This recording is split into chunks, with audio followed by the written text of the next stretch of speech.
So, hello everyone, and thank you so much for being back again in the A real OOC. mirror match between Bob the Freak and Baby Genius. Bob the Freak, of course, are regular here. Baby Genius, I'm not that familiar with them. So let's see how it's going to look like.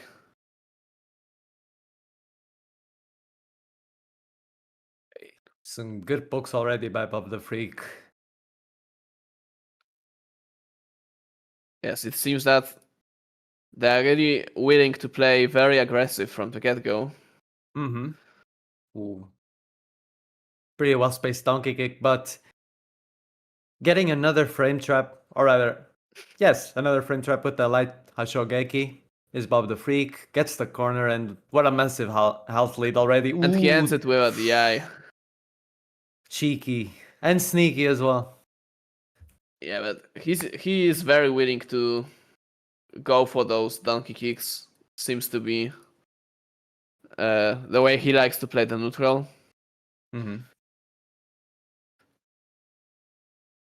Let us see, of course, if Baby Genius. I was gonna say Bob the Genius. I'm already mixing the two players up. Let us see if he can, of course, adapt Baby Genius. Yes.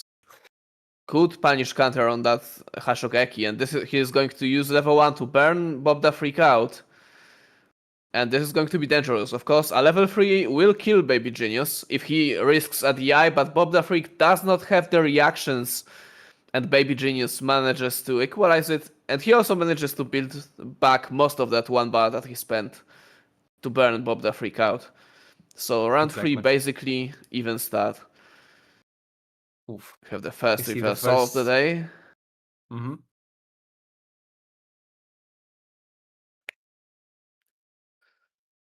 One thing I've noticed Bob the Freak likes to do, especially after a blocked donkey kick, is to whiff a light button and drivers cancel it on whiff. He does like to do it occasionally. Sometimes a little bit too much, but alas, that is my opinion when he practices with me. Tournament-wise, he does have a different behavior for sure. Yes, but of course he's not going to be doing any of that anymore this round because that level 3 was it made sense to use it as a reversal, but Baby Genius was ready to block it. I was going to say that he was not going to do any reverse cancels because he burned himself out, and that burnout turned out to be his demise in that game 1. Yeah. Yes, it did.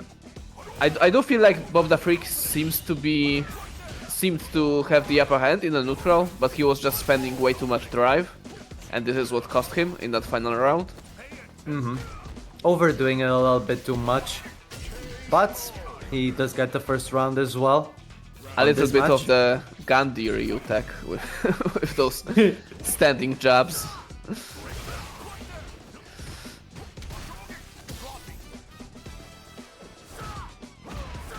Oh, good Almost punish on the donkey kick. You don't see that very often. Oh, another very good whiff punish by Baby Genius. Checks with the sun medium punch there. And he will get the kill. Of course, spending 2 bars of meter for this, but alas. Yeah, you'd rather spend it than not kill here, I suppose, especially after burning yourself out. But that does mean that Bob the Freak is going to have 3 bars versus 0 of Baby Genius in this round 3. Although this is only a set point for Baby Genius, so they're probably not that worried. There's always another game, if needed. For sure. And of course, playing very patient. Yes, standing his ground. The vibe of the neutral game has definitely shifted since game 1. It seems to be Baby Genius dictating the tempo now. And Bob the Freak is 1 block away from burnout. He is going to be burnt out, and Baby Genius is going to find that last hit, and he is going to take the first set of the day with a 2-0. I'm gonna call him Badger. Or I'm gonna call them Badger, yeah, because I like the animal. So Winan versus Badger, let us see. Yes, I'm hoping we're going to get to see a Raging Demon today. Oh! But for now we get to see a dropped combo with a DP at the end, so a big punish from Badger. Or Bagger. But Wayland managed to fight his way out of the corner almost instantly. Would confirm that heavy punch, and now it's Bagger who's in the corner, and this is going to be it for the round 1. A very quick turnaround for Wayland. For sure. And of course, maybe we'll ask this Elena player. Maybe we'll ask Badger later if we can call him like this. Oh, but another DP. This one was not a punish though, but definitely something's going wrong with Wynan's inputs there. For sure. It wasn't common on the past week for. Okay.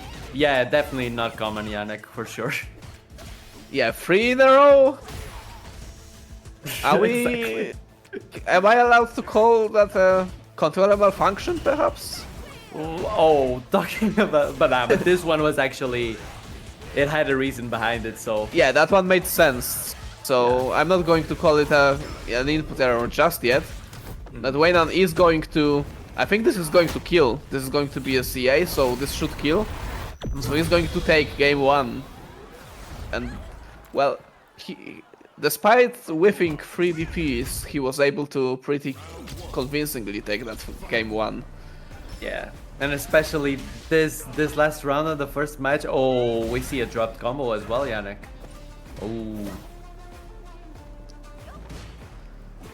This definitely doesn't look like the Waynan we've seen last week in terms of inputs. Yeah. I mean, he could be a little bit nervous. Oh, but this DI was a pretty decent call out. Let us see.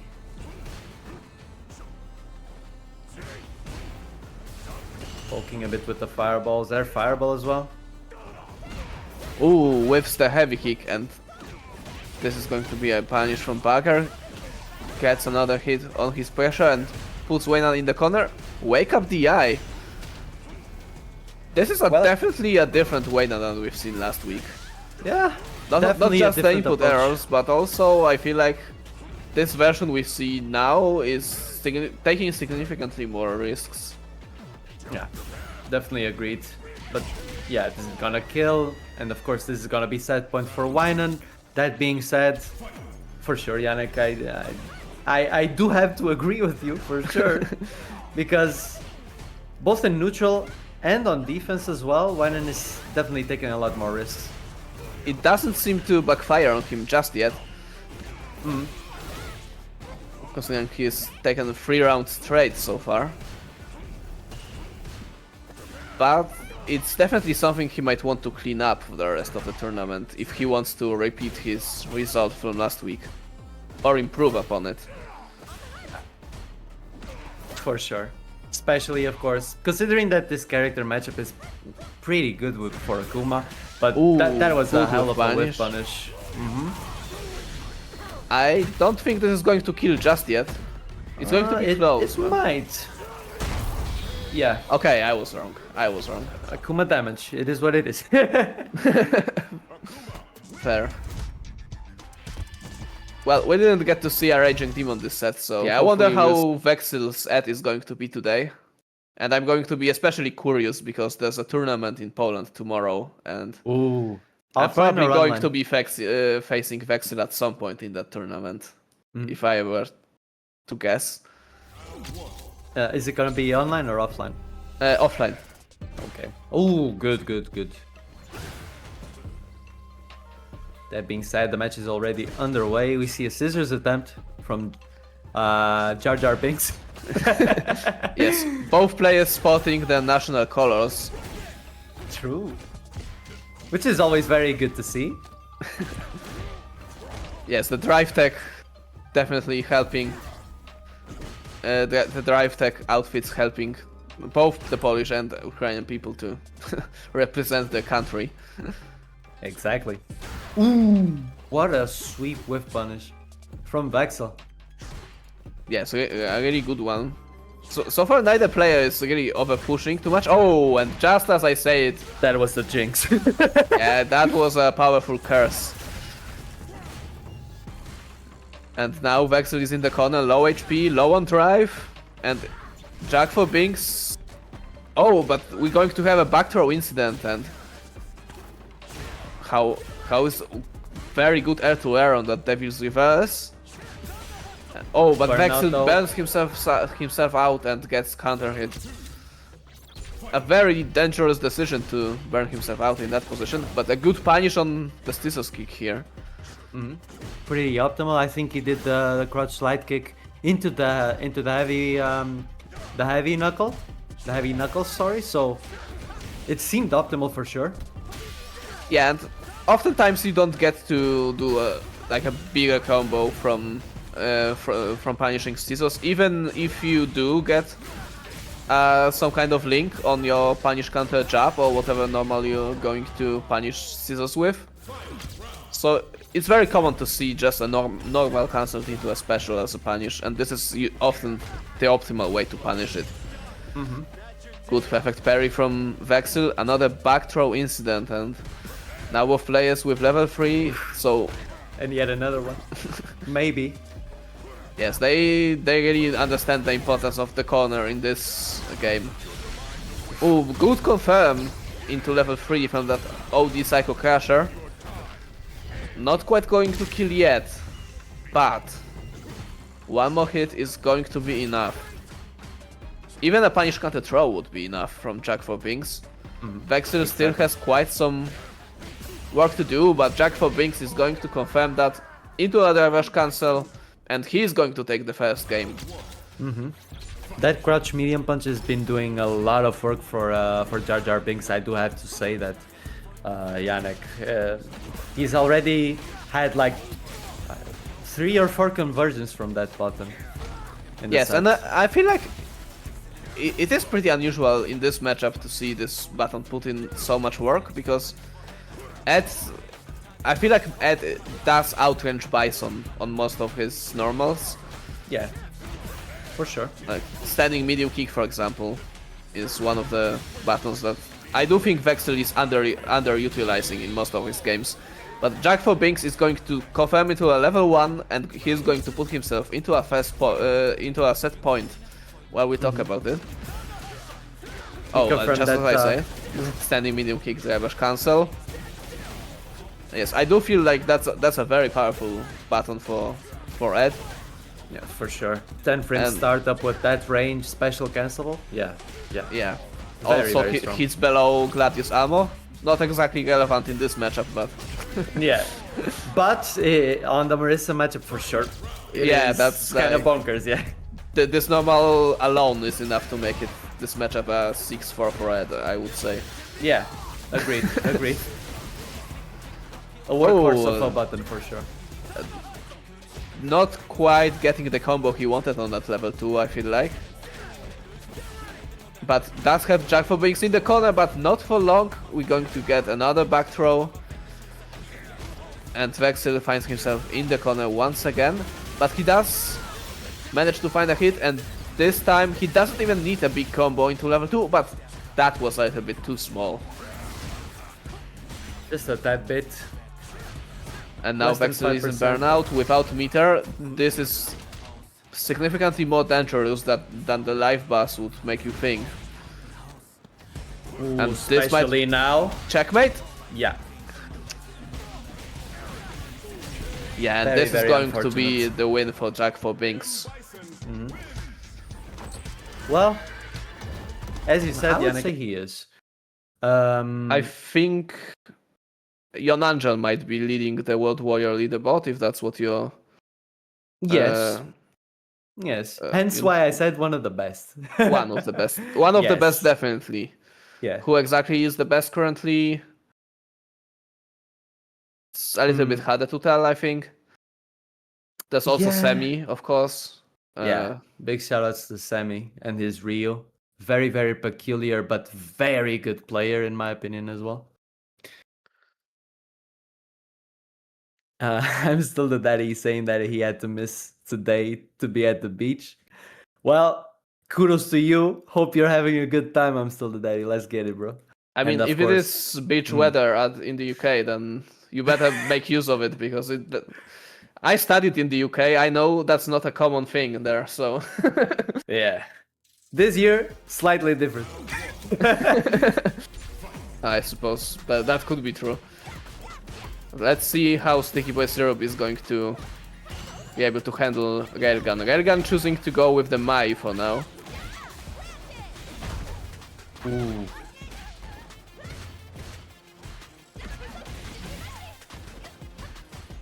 Alright. Okay, now I'm synchronized with the match.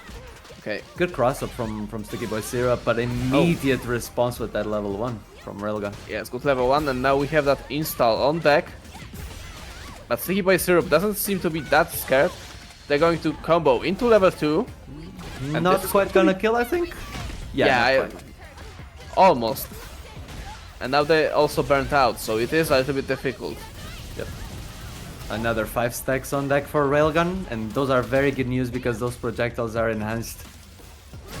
And the Good DP as well. anti-air.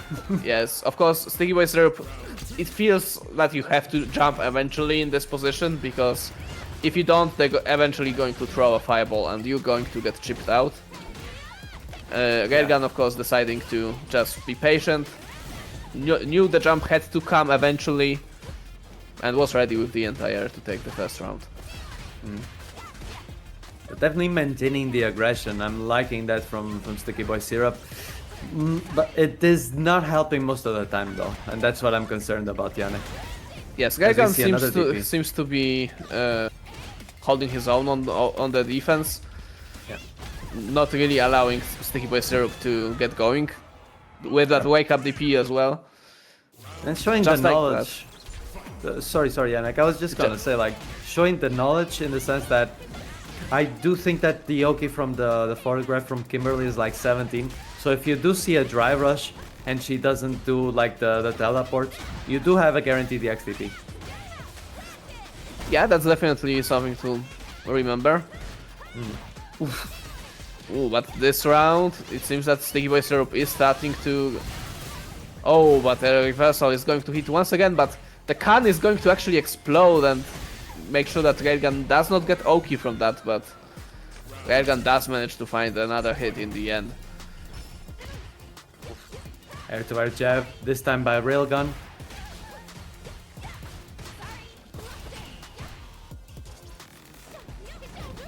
Ooh, this time the Oh. bait is good as well. Yeah, the He did it elbow once is actually already. going to bait out the entire DP. And Sticky Boy Syrup is starting his offense in the corner once again. Railgun managing to get out, but another DP baited out.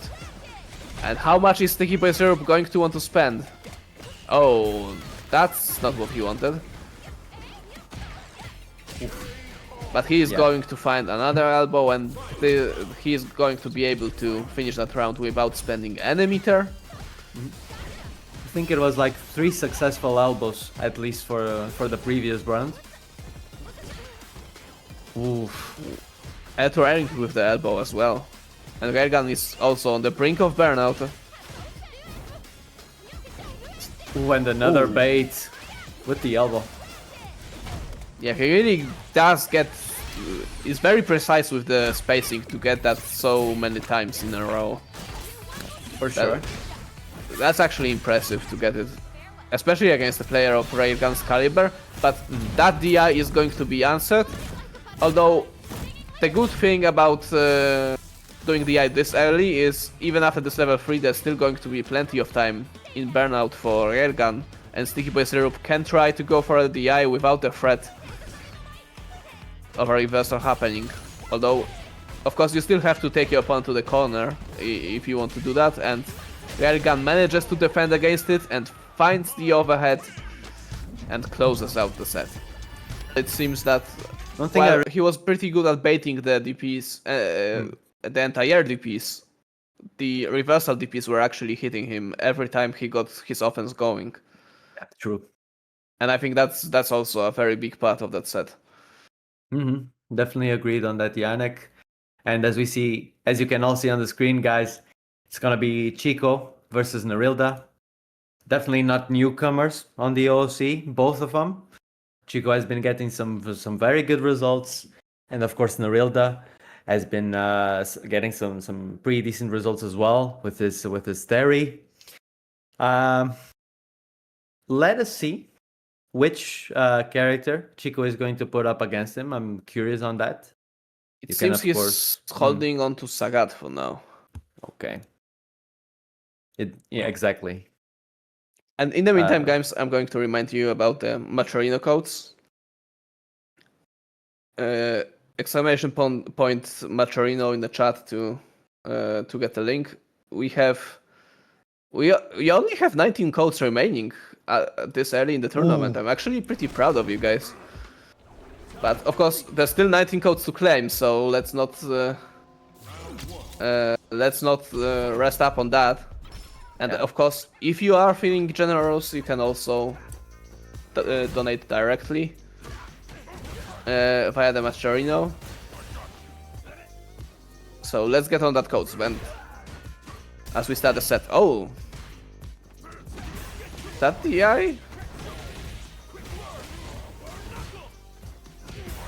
Oof. Very good call out on that backdash shimmy from Chico.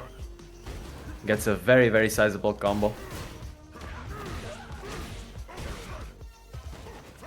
Yes, Chico manages to get Narilla into the corner. Very close to burnout, very close to dying as well. Yeah. He's fishing Showing- with that medium kick and gets the step kick as a whiff punish for Terry's heavy kick.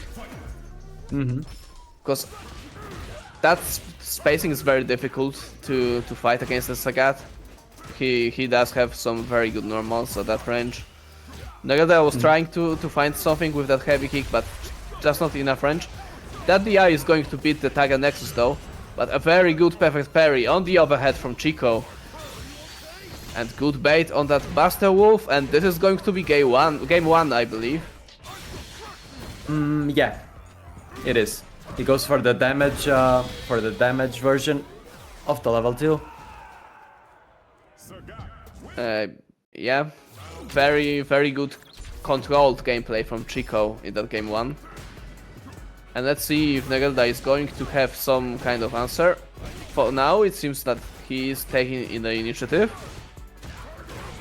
Good punish But- on that minus yes. 5. Good punish. And he's going to also get a punish counter throw. Nerda was trying to parry, so his drive meter getting pretty low. But that with punish is going to keep him alive in this round, just for now.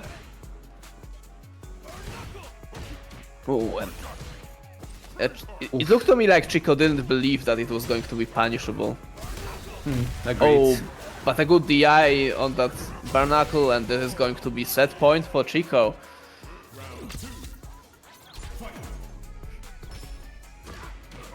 Oh, very, very good check on that forward walk as well from Chico. He's looking very, very solid as always, but he's starting very well today, Yannick, as well. Yes, it seems that Narilla is a bit overwhelmed with the pressure from Chico. Oh, and this is going to be it. A very clean, a very fast 2-0 from Chico. And that's a very loud statement for the rest of the bracket regarding how the future of this bracket might end I would rather play Mai against For JP sure. than Terry, I think. I might have the same opinion, yeah. I think both are decent, but Mai might have an edge versus JP, yes. And the match is started. Let's see.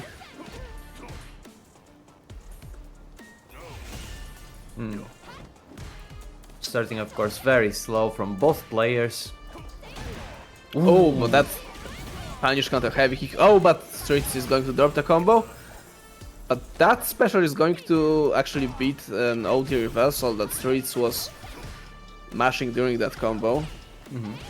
The spacing was pretty good there. Was very ideal there from Tomoe, actually. And this is gonna be a punish. another dropped combo from Streets. And Tomoe is very ready to punish those. Get Streets back into the corner, and is he going to... Yes, he's going to spend level 1, but this is not going to be enough to kill just yet. Needs one more hit. But Streets manages to find the back throw, and... Okay, the crouching medium kick is going to do it on Wake Up.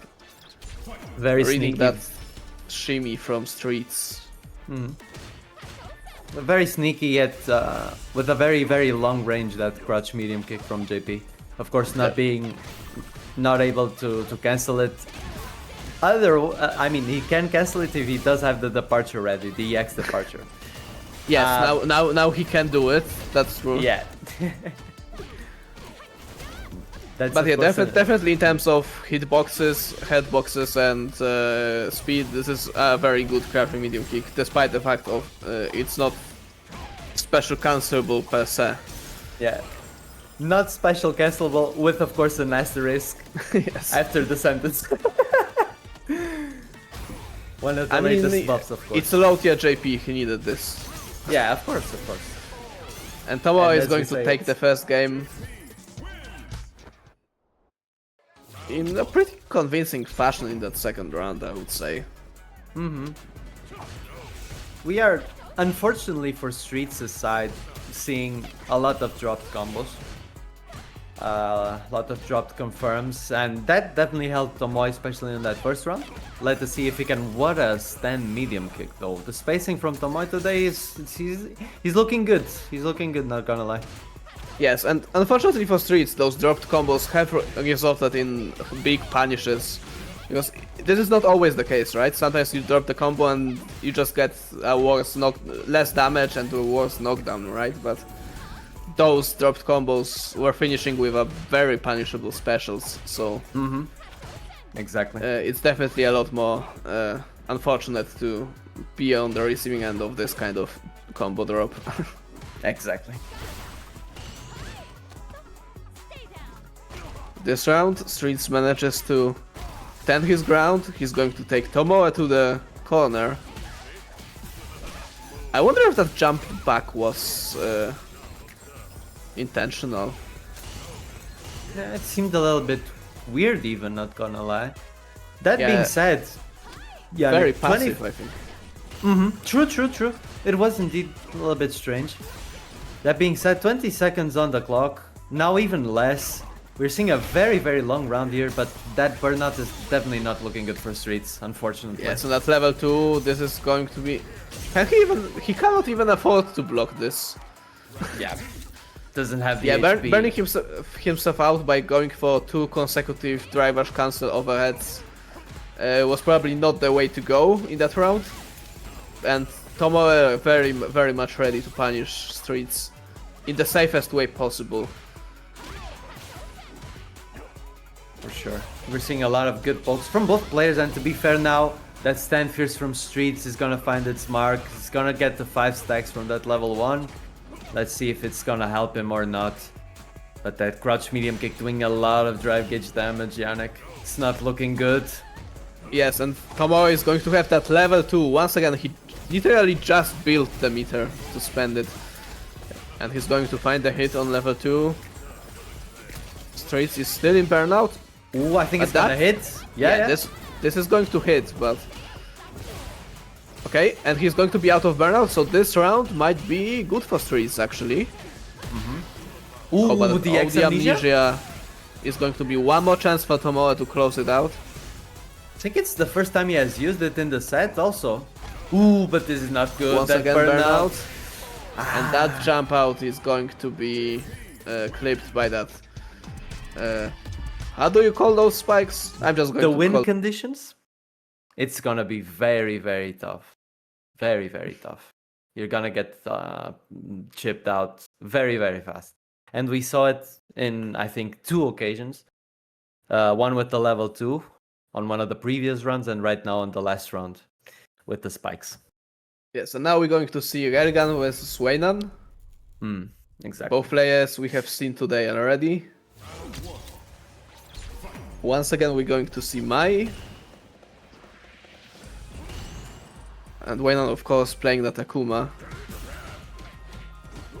And tell me, Yannick. I was going to say that Railgun once again with the punish, but didn't quite get the full punish from that punish counter jump on that adamant flame. But this jump is gonna be very, very good for Railgun. We do see the side switch though, but the bar is not looking good for neither of the players, to be fair. The health Yeah, so lead. standing heavy punch barely not fast enough to punish that standing heavy kick from Railgun. We also see a pretty good usage of the stand medium punch from Railgun. Yes, Wayne ready to contest those OD fans with ODDP. Of course, a risky strategy, but something you have to represent. And that wake up level 1. Speaking of risky strategies that you have to represent. And Railgun is going to take that round 1 with an entire. Good whiff punish on that low forward with the low forward of his own. Oh, 2+ on that throw attempt, I reckon, Yannick. I think you're right, yeah. Railgun taking Waynan into the corner. Oh, good punish on the recovery of that dive kick. And this should be, yes, level 2. This is going to be game 1 for Railgun. Optimal as well on that combo. He didn't even need it, but that was very, very optimal from Railgun to end this first match. Oh, this time the fan is going to interrupt the DP as it was hitting Railgun. A pretty unusual trade. Wayne pretty lucky because that sweep did not combo from that standing medium kick. I think that was. Exactly, you're right, Yannick. The stand medium kick punish counter. It only gives him 7 frames of advantage. Specifically. Okay, so he didn't drop the combo, it's just not a combo. Yeah. Okay. Exactly. But Railgun, the transition from neutral to offense on his side, of course with Mai it is not that hard to do, but the merit is definitely on the player as well because he's taking advantage of it versus Waynan. Yes, oh, that DI is going to hit against that overhead. I wonder if that side switch was... A side switch is like that, looks very intentional, but on the other side, doing it this early? I wonder if there was a way to side switch with perhaps dealing more damage, but Railgun with that one hit confirm. There is a Renchan. Oh my god, I do not know that flag, Yannick. That was Hungary. Oh, Hungary, okay. I think. Okay. I always confuse those two. Yeah, they have the same colors, but different order. And this time Chico going with the Terry. Yeah. Interesting. I'm not that familiar with Aki matchups to understand why Terry would be preferable over Sagat. But it seems that Renchan is ready for this matchup. Or at least ready to block a DP and punish it properly. That was a pretty high damage combo for an Aki. I think it is one of the things that most players... Well, I'm gonna have maybe a controversial opinion. I do think Aki is a little bit underrated by the community in general. Mostly because of that damage that she has when she gains access, of course, to the poison conversions. But alas, that being said, this is gonna be a very good sequence from Chico. The drive gauge is a little bit low on Renchan's side, Yannick. Yes, and I wonder, is Chico going to be willing to spend level 3? It doesn't seem like it, because he could have done that on that DP. And he decides to just find another hit so that he can start the round 3 with all of his meters, which he might spend right now. No, not yet. Not yet. Probably wants Renchan to lose some drive so that he puts him in a much more difficult situation in terms of resources. Willing to save the drive gauge once again on that light conversion. Oh, once again Chico jumping out of that command grab. And I wonder if that was, if he was just ready to read it twice, or was he actually doing the option select to jump out, delay jump out of it? Might have been the case. Because of course the from the Aki slide, she can do the strike option and the command grab option, but the problem is that if she doesn't manually delay the strike option, then you can actually fuzzy the mix up here. You can just delay jab or delay jump or And delay there it is. backdash. We do see the delayed neutral jump from Chico, as Yannick was saying. Yeah, so it seems that he does actually do the tech. And I wonder if Renchan is going to be able to do the manual delay to fight it, or if they're going to have to stop using the that slide, because it's not really that good of a mix-up tool, right? Yeah. But well, they're not going to get another chance to try. Yeah. Because Quite this is the gonna look at this be- match though, Yannick. Yeah, but I have to say that with how fast Chico has been winning those games today, he might know that Games Done Quick has started a few days ago, and maybe he wants to get on that show. Maybe could be the case indeed. But for now, let's see Dims versus Jack for Binks. Exactly. Our resident Bison from Ukraine. Yes, and Versus- Dims, of course, French jury player. One of the best players in France right at the moment, I would say.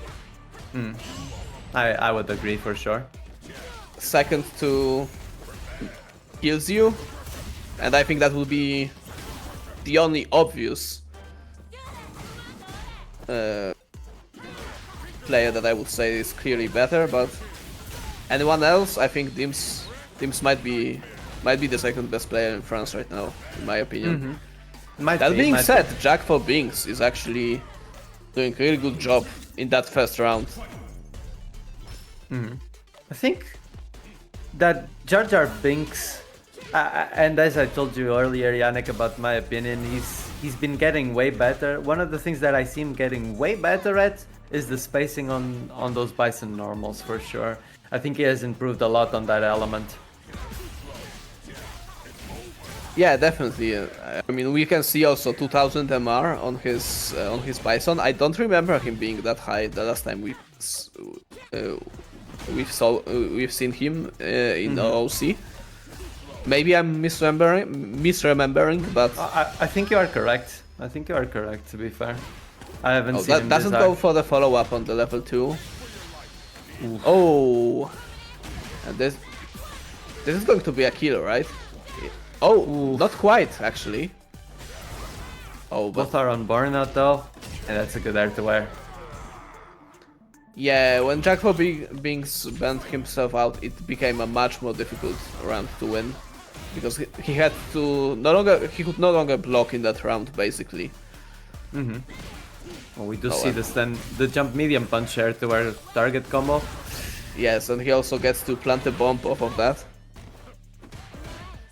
Oof. Doesn't get the punish on that -6, unfortunate for Jar Jar Binks. What a bait though from Dims, Yannick. And Gets I the corner believe from this. we're going to see another level 2 from Dims very soon, I feel like. And there it is. Yeah, exactly, and now this is... Oh, good anti-air, doesn't quite get the bomb, but managing to defend himself from that threat of level 2 Yuri. Ooh, what a dash under. Yes, that that dash under definitely did close it out. Despite really good defense showcased by Jack for Binks. Agreed. The thing is, Dims is adapting very well to the variations on Jar Jar Binks' air approach from the Devil's Reverse, of course, mostly. And that for sure was one of the keys to win the previous round specifically.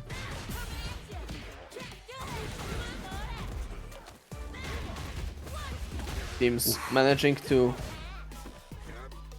equalize the health, and now he is the one with advantage, but Jack for Binks manages to jump out of the corner, and he is starting his pressure now, because but that whiff throw is going to cost him this round, unfortunately, and Dims is on set point. Were you reading the chat? Yes. I also cracked a bit from that one from Wine.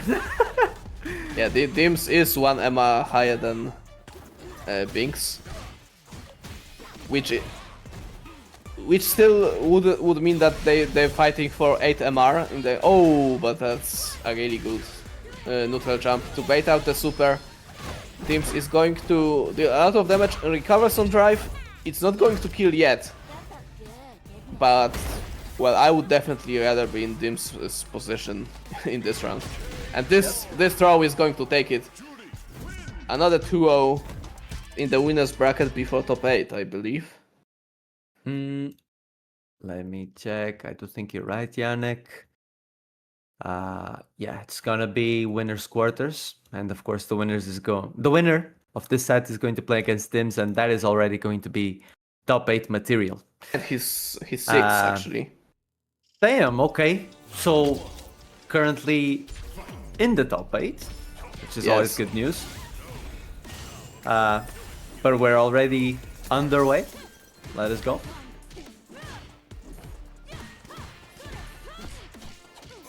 Good check. Yes, going for the overhead target combo, cancelled into overhead special. That is a very greedy way to pressure with Manon, but well, there are ways to pressure with that target combo, despite it not being that great of a pressure pool. But well, first you have to respect the overhead, and many Manons like to do command grab instead of finishing the target combo, for example. And if you block the overhead, there are always drive cancel options, and if you don't want to, you can special cancel into overhead like Tokoko did. But Tomoe was ready in that first round for all of those shenanigans, and he was ready to jump out of the command grab this time as well in this round. And this is looking very close to being over as far as game 1 is concerned, especially now with that level 2. Finds the hit. Yes, and this is not quite actually. Togoko is still alive. Tomoe no super, but the overhead is going to find its mark. And he is going to take the game 1 after all. Very, very dominant from Tomoe. The defensive reads were very, very fast and accurate as well. That being said, I hope I don't reverse jinx him, because Tokoko, in these first 15 seconds, is being very dominant himself. Yes, managed to find a jump in to start his offense. Didn't quite get the full combo. I'm not sure if that was intentional or not, because I do think he could have had 1 medal more. But maybe he let them fall early to get better Oki. I'm not sure if that's something that Manon players do nowadays. Might be, to be fair. This time the jump in does get in. Ooh, again, another greedy attempt. Especially considering he only had 2 medals. Yeah, definitely a little bit overzealous on those corner grabs is Tokoko. But at least in case of how Tomoe is willing to defend. Oh, and that's going to be blocked. I was wondering what's going to be the punish, because this is one of the slowest supers, one of the more negative moves in the game. And I'm not sure if this is optimal for JP, but you definitely have time to actually set up portals before starting your punish combo with this super. And he is going to finish this one with a perfect. Of course, the spike is a projectile, so level 1 super is not going to work. Welcome back after the break. We're going to jumpstart into the first match of our top 8. This is going to be Railgun versus Chico. And it seems that Railgun is taking the initiative in the first round for now. But he is pretty low on drive though, so it is not going to be that easy to pressure, although You don't need that much drive to keep throwing your opponent, I suppose. Yeah, exactly. This time around, Chico does get the wreck of frame trap on that light follow-up, of course. Now he is going to be the one throwing railgun. No punish on that Ryu and Boo. Probably a little bit out of range for that 4-frame punish. Yeah, And railgun is going to take the first round. he cannot use, of course, the stand jab because it's 5-frame startup. So Sagat is, of course, does need to use that 4-frame crouch jab. Poor It does low have- tier Sagat doesn't get Or low punished this Sagat, move. indeed. Nah, Yannick. Look, one thing, I do main this character as well, but I cannot downplay characters like Akuma and Sagat on this game. So, I'm sorry for what I said, guys. I'm sorry. That being Chico said, is going to find a confirm into level 3. Railgun pretty low on drive. He is going to be put in burnout and into stun immediately. No reaction, and I think this should be, yes, this is going to be enough for Chico to finish that round. So we're going to go into final round for the first game of the top 8. Of course, top 8 means we are playing first to 3 sets now. So there's going to be a lot more Street Fighter to play in this set.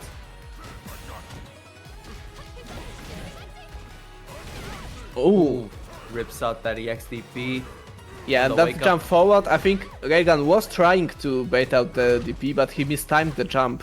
He wanted to jump behind Chico, but he just mistimed it.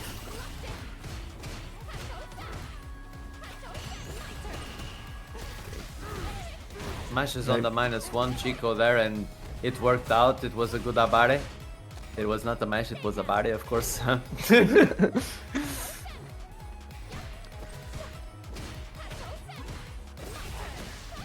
Both players drive rushing, but it's Railgun who gets the hit. Decides to go into level 1, so he's going to need a few more hits.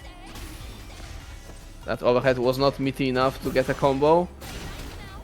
Oh, and the DP is not going to chip him out. Maybe level 2 would have worked there. Think so. Although It would have worked. if he did level 2, Chico could have mashed a super of his own during the super freeze, so maybe not. It wasn't so easy. But anyways, Chico survives blocking the DP, manages to find the punish, and he is the one who strikes first in a top 8. Oh, drive rush into special, into Tiger Nexus. One of the biggest offenders of drive rush into special, I would say. Nah, for sure, Yannick. Such an offense that it actually caught an option select from Railgun there, from the parry into the drive rush. So, yeah, quite the crime, I'm not gonna lie. It is what it is, though. Of course, fortunately for Chico. Yes, and he is going to put himself one round up in this game as well. And Railgun definitely doesn't want to lose this game, because if he does, he would have to win 3 games straight to keep his place in the winner's side of the bracket. But oh, Chico doesn't spend the super, would not have been able to kill, but once again a DI is going to stun Railgun. Once again Railgun not having the reactions with the super, and Chico capitalizing on that fully, and the scenario I was just talking about has just happened. Chico now needs to, Railgun now needs to win 3 games in a row, and he decides that if he's going to be able to do it, he's going to do it on Kami instead of Mai. Goes for the character switch. Let's see, of course, if it's going to be in his favor. I do, in terms of opinion, think that Sagat versus Kami is Sagat favored, for sure. But miracles can happen. A character matchup doesn't equate the full picture of a match. So, let us see if Railgun does have what it takes. It does look a little bit more less dangerous for Ergan so far, although with that DP and that driver step kick, Chico is going to put himself on a set point, so maybe I was wrong. Because on paper that this does look like a worse matchup than Mai versus Sagat, I think. I definitely agree with you, Yannick. But Railgun is still alive. Of course, Chico is on set point right now, as he is landing that very plus knee, very well spaced. To be fair, Ergan does find the crouching medium kick into the garage though.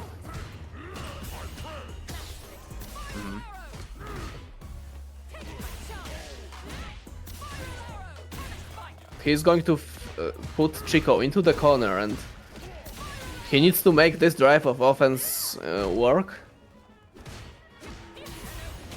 And he's going to be able to do it. And how much is he going to have to spend it? I think level 2, yes, level 2 is going to be exactly the amount he is going to have to spend to secure this round. So he's still maintaining some amount of meter at least for the round 3. 1 is definitely worse than 0. So sorry, better than 0. But that being said, okay, Chico is not gonna spend quite right now.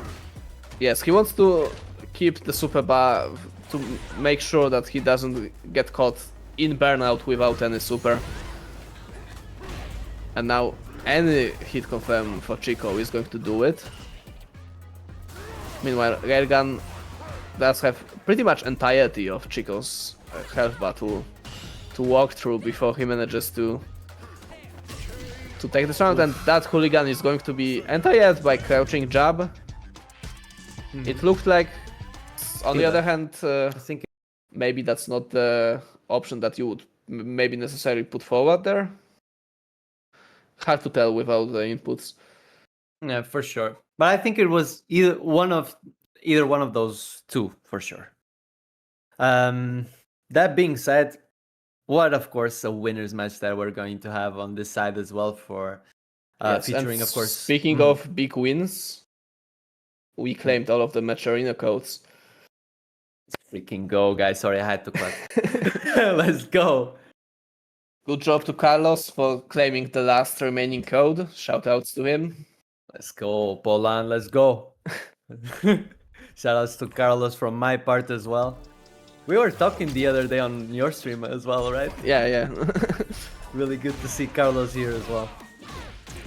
And now we're going to move into Tomoe versus Dims, and this is a clash between two young players, from what I understand. I do know that Tomoe is a young one. Dims, from what you've told me, Yannick, is as well. So let us see. Yeah, that's what I was told. So. Ooh, barely whiffing that low forward. Good bait on that parry, going for that faint ghost. And now he's going to put Dims into burnout, and of course all these spikes are going to... this is basically checkmate in this situation, right? He was not going to be able to block it without dying to chip, and level 1 was not going to get him out of it. Yep, couldn't jump as well. So yeah, he was in the accountant's prison. That's what I would like to call it. Is that like the opposite of a tax haven, or? To be honest, yeah, it could quite be that case. That being said, we are in another prison in Dim's case. Yes, Dims once again put in burnout by Tomoe with that level 2, of course. And once again, the spikes in burnout are going to be the tool that bring Tomoe the victory in game 1. Good check with the stand medium punch as well from him, abusing that, well, that very good button. And I have to say, while Dims is playing like you would expect a young player to play, as in he is a pretty aggressive player, I do feel like Tomoe is a little bit... doesn't quite play like someone who is a young prodigy. He does play a very controlled game, I would say. He loves going for the safe option that will put him in a very good position. He doesn't like to overextend too much. Yeah, A very patient player, I would say. yeah. And I totally agree with you, Yannick. From all the info that I have on him, from all the matches that we played, both on tournament and in ranked as well. Yeah, he's very, very mature for his age in terms of Street Fighter, I would say. Is that? Ooh, Okay, that was pretty anime. Yeah, that backdash saved him for sure. And then, of course, promptly doing the level 1 on top of it. Well, yeah, that was very good. And he managed to fight the projectiles from Yuri's super with his own super and managed to actually find a hit with that super as well. I wonder if he knew that this is the interaction or if he just hoped it would work out that way. Seemed like instinct, but I would trust Tomoe to have knowledge like that for sure.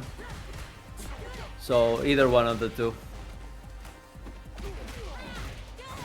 That being said, Dims is doing quite the work with that level 2, but oh my god. And there's the caster jinx once again. Yes, Dims is definitely very dangerous with that level 2, but it has ended. And now both players are very low on HP. Let's get the throw, not quite enough to kill. But on Tomoe's side, it's gonna be. Yeah. Yeah, he finds the OD spikes into spikes to finish off the round, and once again it is a pretty fast 2-0, and Dims has quite a mountain to climb ahead of him. That's a good DP to start for sure, and of course securing that corner, but there's the first EX Amnesia for Good this side. backdash after that OD Amnesia to bait out the throw from Dims.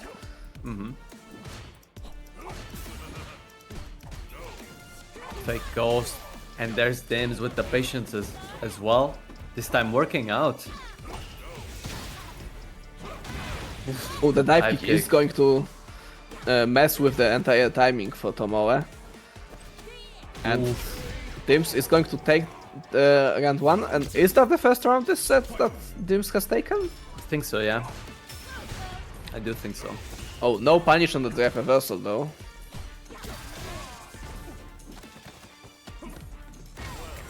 Gets the immediate throw tech. Yes, and puts Dims into the corner, which is pretty crucial because it did feel for just a second that Dims is starting to gather that momentum. So slowing that definitely something that Tomoe wants to do. Ooh, doesn't quite get that trade combo. Still a little bit further out than what he wanted, Tomoe, but that being said, he's going to get that level 2 out. Gonna get the corner from me. Ah, there's the drops caster the jinx. combo. Unfortunate for Dims, especially that he spent well 2 bars, so that's quite a lot of resources to get into this position. Good parry by Tomoe Tomoe, recovering drive just in time, but just parrying that DI instead of responding, so a little bit lucky for Dims. That being said, oh, and that level 2, is that guaranteed? No, he's going to jump forward, not going to have the anti-air, but manages to find the DI in the end. Dims was almost out of that situation that looked pretty inescapable, but in the end Tomoe does find the DI and does put himself on the set point. This is of course very, very dangerous for Dims. He does need this run to survive. Otherwise, he's going straight to losers. And to be fair, I can see him for sure surviving on the loser side. But definitely, you would definitely want to have one more life. yeah, in the bracket exactly. at least. Level 2 activation. Oh, the dive When the reversal jump shimmy. is going to whiff, and once again Dims is going to be finding himself at full screen in burnout, and this is pretty dangerous. No punish on that cane sweep, of course. In burnout, much more difficult to punish that one. teams back out of burnout, but his drive is already low. And there's still quite a lot of HP to go, and No level 2 activation? That's a little bit suspicious. we And have one another Joy video. is telling us in the chat as well, insane spaghetti all over the set, and that normal amnesia in one of the rounds in the first game was a full misinput. Yeah, I thought it was a little bit strange, Tomoy. It was very, very javardo, as we say in Portugal.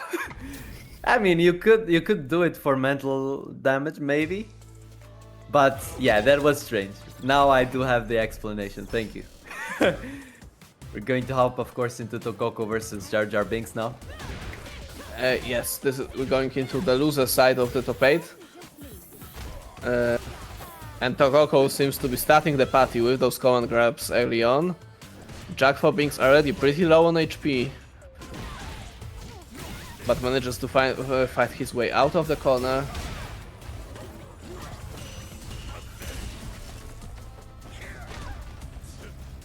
Right. 30 seconds into the round. Good crouch fierce anti-air from Jar Jar Binks for sure. Getting that Oki, but Yes, he's promptly. mounting that comeback. Really good Devil's Reverse, and now it's Tokoko who finds himself in the corner. Good with punish. This will be the kill. Yes, sir. Doesn't even need the meter to, of course, finish that round. Oh, this is going to be a big punish, yes. Getting that common grab. 4 medals now for Tokoko, so those common grabs are going to hurt really badly. And now on 5, so it's not This will going have to a get any combo? higher. Actually, at least that's a good news for for Jack for Binks. Oh, don't give ideas to Capcom, please, Yannick. Please don't. Please, let it I mean- stay at 5. I mean, to be honest, would it be that much of a buff to Manon if it was unlimited? Oh, but this is going to be a huge buff to damage with 5 medals. Of course, level 3 does get increased damage with medals. Yes, and this was just a wake-up super. That wasn't a CA, that was just level 3. And that was more than half of his HP. That being said, Jack for Binks is going to find a DI, and he's going to go into level 2 actually. Just for the side switch, I think. And he is going to find a stun. I don't think he's going to be able to kill just yet, yeah, but oh, no punish on the Get the drive reversal, punish. and I think that could have been the game. That being said, Tokoko once again in burnout, but does have that level 1, but he is going to get hit by the Psycho Crusher. That's 1-0, of course, for Jar Jar Binks, our resident Bison from Ukraine. He's starting off very well this round as well. Getting the corner already. No punish on that DC though. I think that target combo is safe actually. It's the other one Is that's it? punishable. I think it's -3 or something. Might be. I do have to revise my frame date on Manon, I'm not gonna lie. That being said, 3 medals. Yeah, once again Tokoko manages to find those early medals. We did see him try that against Tomoe and it's not working, but he is not going to worry about that. Ooh, and that level 1 is very late. Actually grabbed him before the final hit of the super. That was... Well, he does know the gap apparently, because I would be a little bit scary to press here. At that level 2 is going to be blocked by Jack for Binks. And the bomb is planted. He's going to take the plus frames. And Tokoko is going to take the back throw instead of taking the medal. And Jack for Binks waking up with a super of his own, managing to land it. Even meter now, and Jack for Binks takes the round with that trade. Of course, let us see if Tokoko will equalize or if Jar Jar Binks is gonna get a very, very sizable lead with that 2-0 if he does get this round. Yes, will we get the first non-3-0 result of the top 8? Oh, this level 2 is going to find its mark though. Oh, this one is punishable. Yeah, the spacing was quite good though. Yeah, that's true.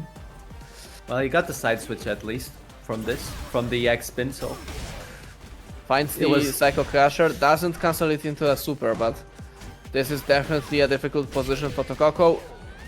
And yes, even if he blocked that crouching medium punch, there was a checkmate cheap sequence from there. And Jack for Binks is going to put himself in a 2-0 lead once again. And we're going to let's see if Tokoko is going to be the first person in the top 8 to be able to make the comeback, or are we just going to keep seeing 3-0s for now? And those round ones look very, very, very similar for this set. He does keep getting those medals in those round ones. yeah, it is true. Ooh. Not Making enough use health, of the though. reactions.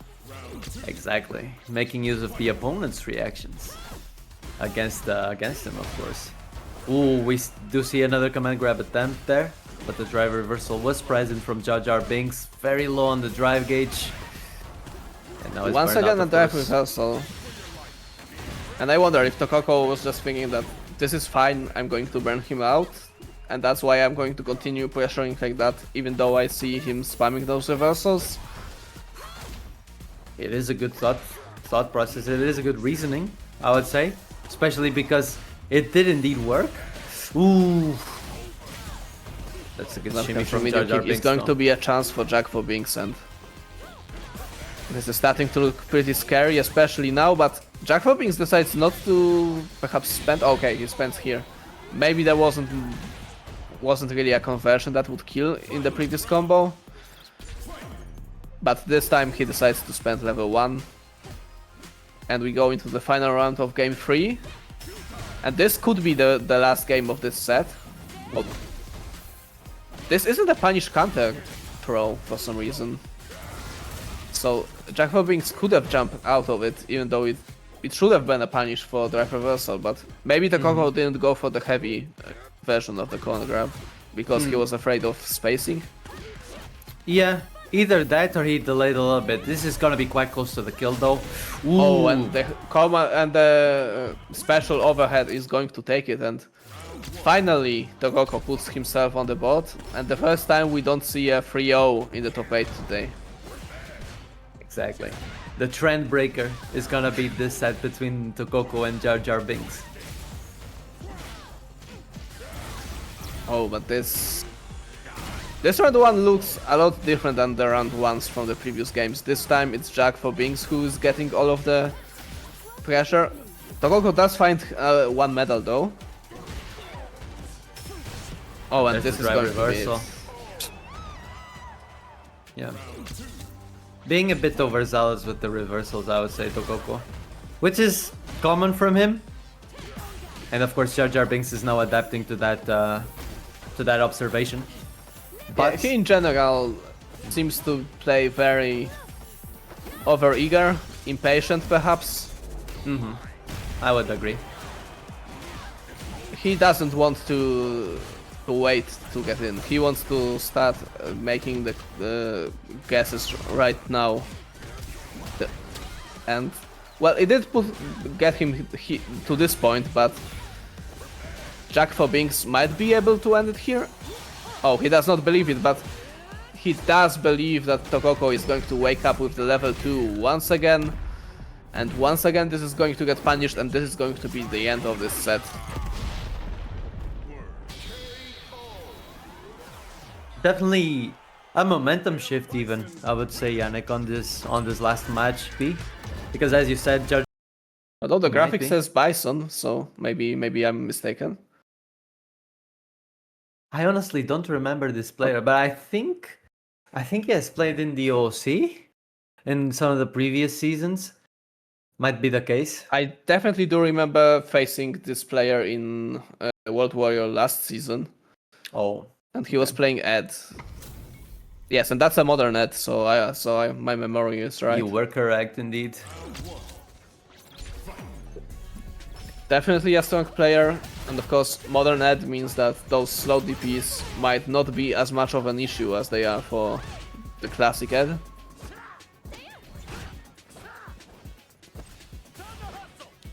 He does seem to be playing pretty aggressive in this matchup though. Oh, and Streets is going to find a standing heavy kick.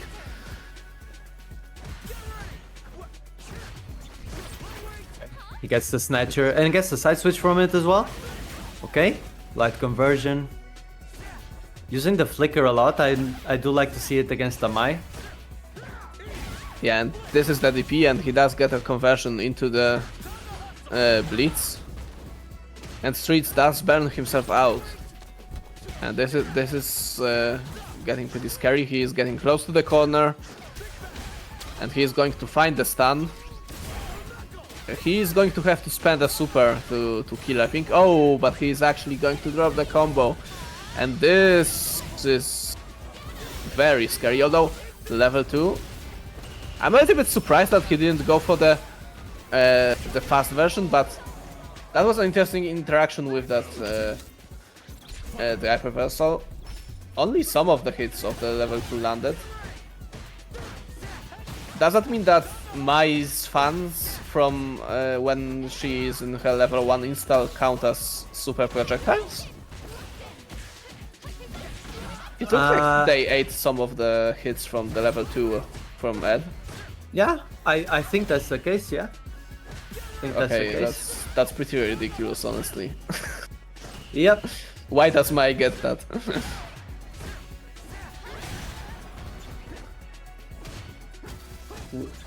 I mean, I don't. According to Capcom, I don't think we should be asking the questions. Oh my god! But yeah, that is quite crazy. Good level 2 though from Streets. That reminds me a little bit of Third Strike. I don't know how familiar you have of Third Strike. Not that much. Only played it like 3 times, I think. Okay, so when Yun goes into the Ganejin, Yeah. that's the insta super, right? And one of the properties of that move is that all of his normals, while he's in that install, actually have a super move priority. I don't know if you're familiar with the priority system of Third Strike. Not really. Okay, so lights lose to mediums, mediums lose to heavies, heavies lose to specials, specials lose to supers. When instead of trading. So when he is in that install, actually all of his moves count as supers, so he wins every trade scenario automatically. Oh my goodness. Seems very balanced for sure. Well, it's only one part of that super which is not balanced. Oh my god. Well, okay. It is. It is the strongest super in the game for a reason. I can definitely see why. Oh my god. Just from that first part that you explained? Yeah. Oh my goodness. Banshee Bomb with that ODDP to save himself just in time. Just with enough health. And he's working his way up into getting a 2-0 lead versus Streets. He does get this round as well. Yes, so far the 2-0 lead is unconquerable in this top 8. So definitely wants to get there as well. Okay, that's a good cross from Streets. Does get the side switch and the corner advantage. But yes, I like how Banshee Bomb. He is a very patient player in terms of defense. He will. It's very difficult to try to get him to do an OD reversal. And he's going to confirm this into level 3. That was a frame trap from Lights, so... But I think it's still going to kill, yes. I wasn't exactly sure, because Lights do add quite a little bit of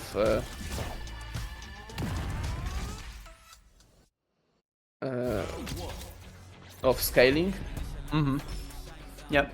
Even then, Streets did have a very small health gauge there. I can that's see. true. One thing that I'm beginning to understand as well about Banshee Bomb, he does like the charged spheres. He does tend to favor it a little bit. He does like it, yeah, that's true. Ooh, double dash into the conversion from the Fierce.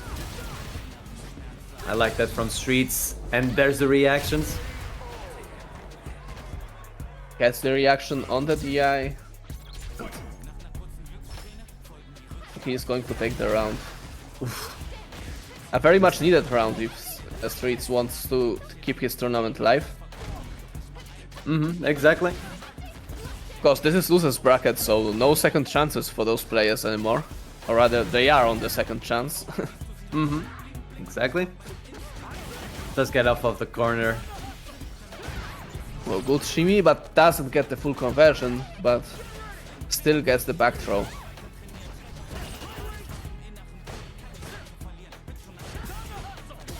Harassing Streets a lot with that Fierce. And it is working, of course, keeping that bar low. His gauge is also low as well, but... This level should be it? Yes. Okay.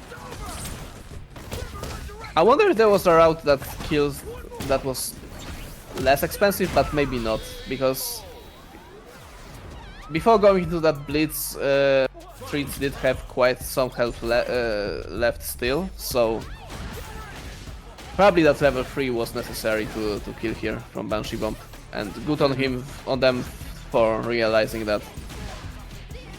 That being said, that means Streets is going to have a huge meter advantage that he's going to spend here. We'll get the burnout as well, I think. Yes, sir. Yeah, we'll get the burnout as well. Banshee Bomb without any super gauge, so if Streets wants to go find an early stun, and he does, he is going to be able to get it without any option to resist from Banshee Bomb. And this is going to be the game for Streets. And yeah, definitely it is important to get the stun while you can, especially against a modern player. Because it's very difficult to get a modern player to actually to get them stunned while they have at least 1 bar of super, right? Yep, totally agreed with that. And Streets, of course, did very well to of course understand that as well. Good DI on that Snatcher, and both players in burnout now. Streets, of course, with the health advantage and also the install super. Once again, we see the charged heavy punch from Banshee Bomb. Maybe he is a secret Marisa main. Ooh, maybe. I've never seen him play Marisa, but with how he likes charging the heavy punch, maybe he should. And his approach to neutral is also very Marisa-like, to be fair, in some things. I can see the angle, Yannick. Oh, good neutral jump to bait out the throw tech. Oof. Once again, we see that heavy punch. There's the neutral level 2. It's not a move we see that often used in that way. He's going to be able to get a full confirm on it and take the round, but this super is pretty rarely used for mix-ups. It's mostly a combo tool, and well, Vexel likes to use it as well for burnout block strings. I mean, to force a burnout. But as a clear mix-up tool, like a Rashid level 2 or a JP level 2, it's not that common because it's inferior. It is inferior, yeah. That being said, Streets is going to be able to make a full cheap block string and equalize the set, actually. It's 2-2 now. We might really see the reverse sweep.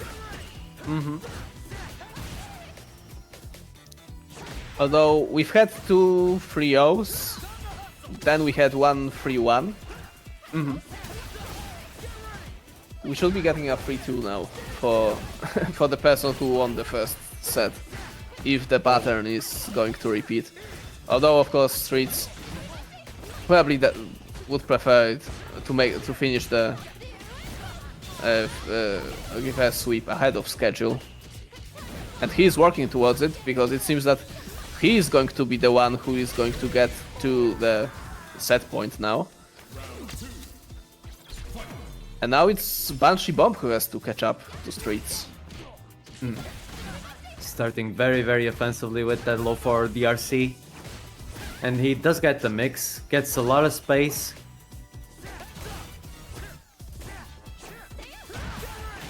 Oh, that was a lot of buttons. But Banshee Bomb does come out ahead of that sequence. And he does get Streets into the corner. Does just barely get the anti-air. It looked a little bit like Streets was going to jump past him, but not quite. It was a very ambiguous jump for sure. And is Banshee Bomb going to risk? No, he doesn't have to. He finds the anti-air and he is going to confirm into Blitz. And this is going to be final game, final round, first of the tournament. Or at least of the stream. Yeah, exactly. And let's see who's going to win it. Both players on full bars of super.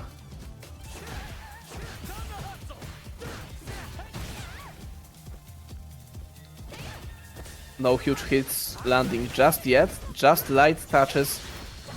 Good reaction from Streets though. That looked like a modern reaction. Almost looks like it, but yeah, the bad news is from this conversion is going to be in the burnout side of things, unfortunately. Yes, he does still have level 1, so no checkmates just yet. Oh, and he's going to find the dive kick. That dive reversal, of course, safe when blocked by a player who is in burnout. That back throw is going to be dangerous, and yeah, OD flicker is actually going to be checkmate. Yeah, like, let's freaking go. Quite a set. Yes, and Jackpot Bing's definitely a big outlier for his run in today is a little bit unexpected, I would say. Yeah, I didn't expect it either, Yannick, but so the reality is he's playing with the big boys now. Yeah, and let's see if he's going to be able to keep the form that he's been showing so far, or if it's going to be the end of his run. Gergan, of course, a very strong player. Jackpot Bings manages to find the wake up super, and he's going to get out of burnout, which might be crucial for this round. Burnout already, though. But he's going to burn himself out once again, and this, I'm not sure I like it. Yes, that's exactly what I was expecting that could happen. A player like Gergan is not going to miss an opportunity for a checkmate situation like this. Jackpot Bings did not have super until it was too late. It was a very, very good anti-air into the EX spiral arrow that Railgun got to, of course, get the corner. Yes, but it does feel like Jackpot Bings feels a little bit too much pressure at the moment because of the caliber of players he's facing, and that's why he's overreaching with his offense, and he ends up burnt out a lot more than he needs to. He does seem a little bit more nervous than the previous sets that he had tonight. No way that was a safe dive kick. Oof. Doesn't quite get the punish, but he will get the dive kick conversion. Did you see how high that dive kick was blocked? How high? How is that not punishable? We need to call jammers, Yannick. Now's our opportunity. We need to call jammers. Of course, it's a joke, guys. We do respect jammers. Of course.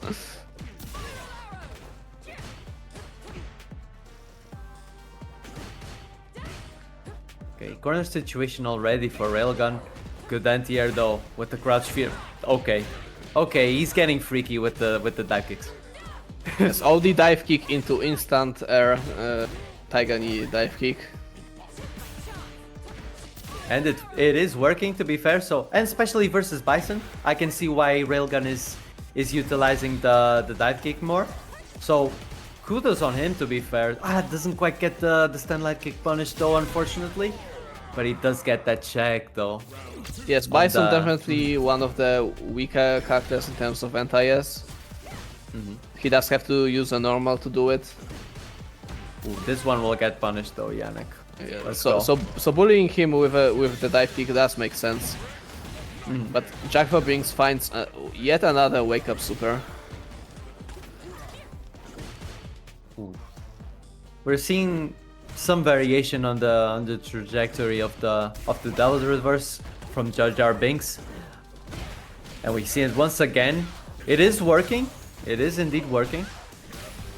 Yes, and he does manage to find this round, so a little bit of reprieve for Jack for Binks and showing signs of life. Yeah, Definitely something that he needs right now to get some momentum and start an offense that, well, if you're playing Bison, you want to be the one on the offense, right? You want to be the one making your opponent guess. And this hasn't quite happened this set just yet. Oh, and that neutral jump is going to whiff punish that those scissors, and Railgun is going to take the second game. Yes, this is going to be absolutely enough. Yeah. And once again, we find ourselves in a 2-0 situation. Every game in this top 8 so far. It has been a pattern for sure. We haven't seen a change yet. That being said, Jar Jar Binks is starting very well with that low forward DRC confirm. Another crouch fierce anti-air and well, another crouch. I'm sorry, I'm not gonna say it anymore. That was 3 times already. I'm not gonna repeat it. Yeah, those crouching fierces are doing work. He did see Railgun maybe overdoing the dive kick, the jumps a little bit, and he said, okay, you're going to do that, I'm just going to crouching fierce until you stop. And he hasn't stopped. And of course that target combo is even better because you get to plant the bomb. Bomb has been planned. Yes. And why does Bison get to have the Marisa target combo that also gets him a bomb? I don't know, but he does. He needs it, Yannick, trust. Apparently. That's a good block by Jack for Binks, and he is putting himself on the board finally. Exactly. 2-1. Showing, of course, signs of life for Ukraine, our resident. But oh my goodness. Oh, but that DI is not going to be it. And Railgun is going to start his offense from that. You do see the Devil's Reverse many times. Good scissor kick spacing though. It's something that we have seen today from Jar Jar Binks as well. The spacing on the scissors kicks have been quite pristine, to be fair. Very good. Oh, and that was a missed Tiger Knee dive kick, and Jack for Binks is going to punish it. He keeps Railgun in the corner for now. Oh, good stomp really there. Good delay on that stomp, yeah. And he's going to be able to block that level 1, and he is going to spend level 1 of his own to kill here. And he's 1 round away from equalizing this set. Which we have seen, of course, on the previous set as well. So another pattern. Let us see if it happens once again, indeed. Railgun on the offense though, spending a lot of drive gauge. This scissor kick, the scissor kick spacing once again from Jar Jar Binks, very good. We've seen so many of those level 1s in the set that hit on both sides, honestly. True. Oof. Oh, good air to rare. Oh, but that dive kick to bait out the throw, or rather to call out the throw as a meaty. Doesn't quite get the level 3, but I think he's gonna be okay. Yeah, he's gonna be happy for sure. That's kind of crazy. Okay, I was not expecting it to kill. Holy hell. Me neither, Yannick. Oh my goodness. And Jack for Binks equalized, as I said. That's actually crazy. And Railgun is going into character select. And I wonder, what does he have in store for that final game of this set? Is it gonna be the Ed? Maybe? Let us see, let us see. Taking a little bit of a breather.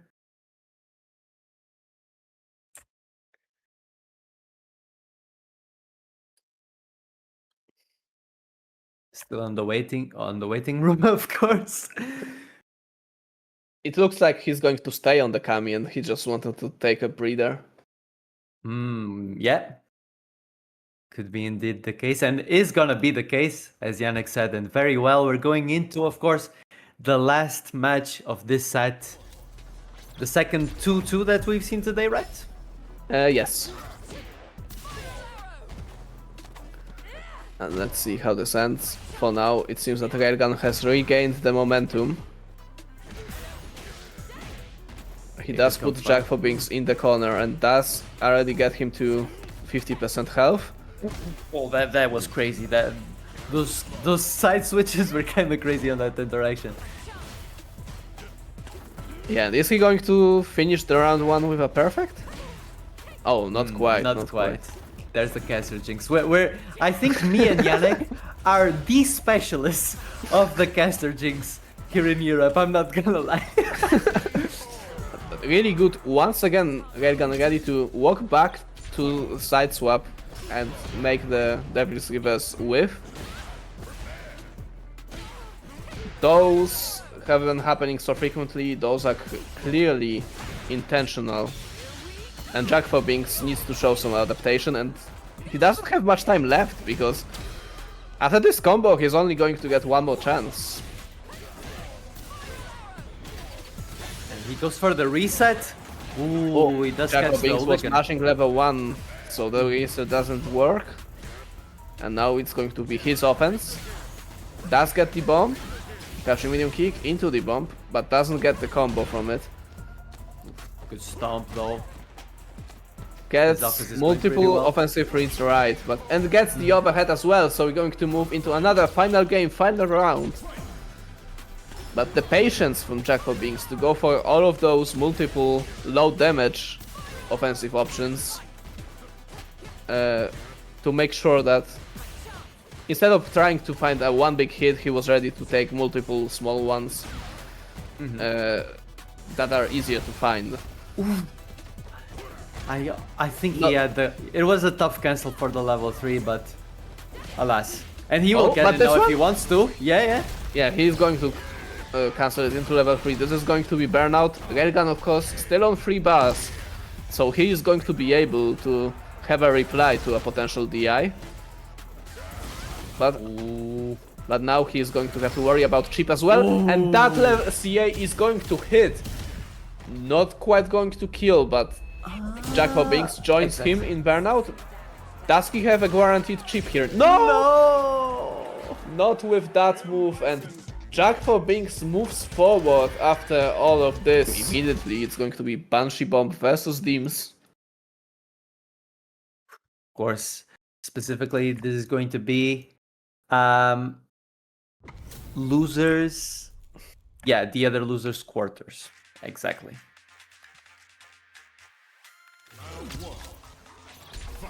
Yes, we're staying in the losers bracket. No punish on that stock from Dims. I'm not sure. Oh, good bait. This is gonna on be that- big. Oh, but goes for immediate stun. That's interesting. Decides not to use the fact that Dims is in burnout to perhaps get some free pressure before he manages to get to level 1. Wanted to cash out that damage immediately.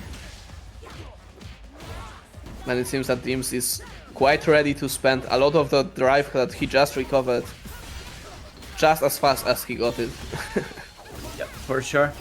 But This still- level 1 conversion. Tell me, Yannick. Yeah, he is going to finish this round off with that level 1 conversion, as you say. Of course, he would not have burned himself out if that combo didn't kill here, I would imagine.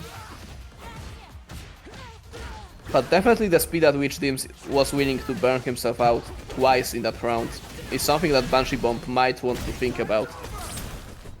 That being said, he's going to spend level 3 in that second round very early. Indeed, Both very, players very pretty early.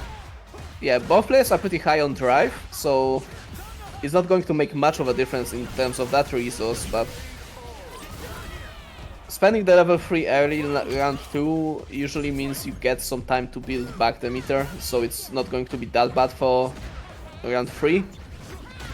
Although, in this case, Banshee Bomb actually managed to finish the round off pretty fast after that super, so he is at a noticeable meter disadvantage. He is indeed. And Dims is calling out a lot of those charged flickers. And flickers in general with the neutral jump. So let's see if Banshee Bomb is going to adapt. That being said, once again we see a level 2 from Banshee Bomb, but Dims is going to be able to jump over it, and he's going to find a level 3 combo, and he's going to take game 1. Yep, And there we it talked is. about this in previous sets from with Banshee Bomb, that add level 2 is not used that commonly as a mix-up tool, and it feels like Dims has just shown us why. Did you see that neutral bait from Banshee Bomb with that charged fierce? Yeah, Not that charge fierce definitely with punish was really good.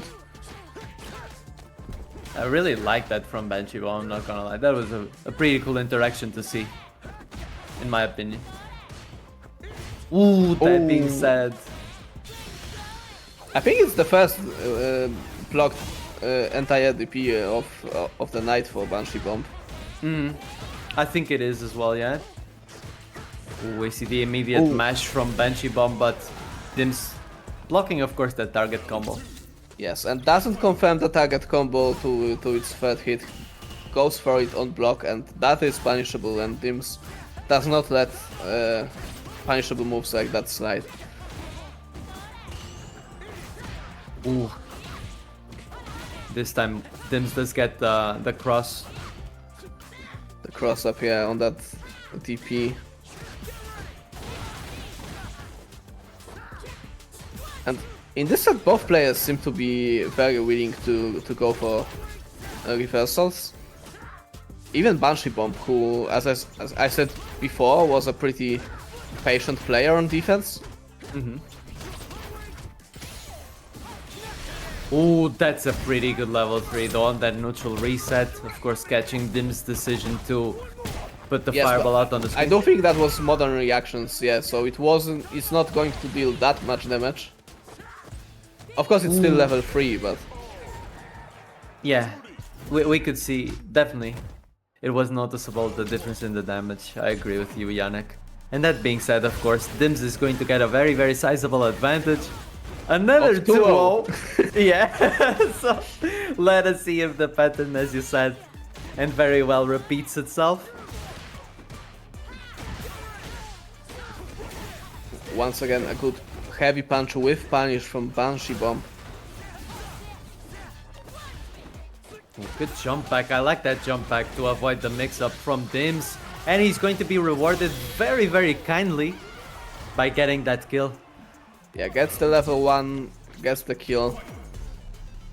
Around that he very much needs. Good parry from Dims, and this is going to start his offense now. Gets the trade combo. Oh, but that delay tech from Banshee Bomb is actually going to put Dims in the corner, but he does get out of it immediately. That was crazy.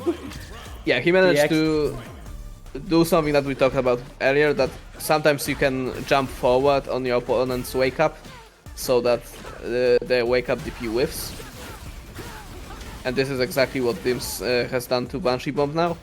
And this is set point for Dims. So Banshee Bomb needs to be very careful. He does have the significant life lead in this round so far, but... Oh, he actually yeah. got it! Empty cancel that. into reaction super, yeah. That is a classic. And with that, Especially he's because- going to keep his tournament life alive. Yeah, for sure. 2-1 right now. I was just gonna say, Yannick, I really like that decision from Banshee Bomb on that very, very critical interaction, because Dims is known to have some very good option selects on those DRC defenses. So it is very, very interesting and good to see this decision from Banshee Bomb responding to that. Yeah, that is definitely true. We see Banshee Bomb deciding to go for drive damage on that punish counter drive impact combo. And now he manages to bait out a super from Dims, and this time he goes for the eye once again. Dims without any super, he could not do anything about it. And it looks like once again we're going to move on to 2-2 perhaps, if Banshee Bomb keeps up this momentum. Exactly, could be the case. There's another fierce confirmation to the DRC. Banshee Bomb has been on point with these today. Most definitely, I would say. And there's another... Guys, when I say that me and Yannick are the European specialists of the caster jinx, I'm not lying. I'm not lying. And now Banshee Bomb is one hit away from equalizing the set. Dims decides to go for a DI. Perhaps expecting a flicker, but does start his offense. Oh, and the good punish on the dive kick. Well, we're continuing the pattern, I guess. Yes, we're going back to 2-2. So this is going to be the final game of this set. Teams with another DRC, already very low on the drive gauge, but very, very good confirm on that stand. Fierce on his side as well. Playing a little bit of the shimmy game with Jury. We always like to see that. Making sure that Banshee does respect that walk forward. Banshee Bomb seems to want to keep his distance now, but good with punish with the drive rush by Dims. And now both players pretty low on drive. Banshee Bomb a little bit lower, although they seem to be trading left and right.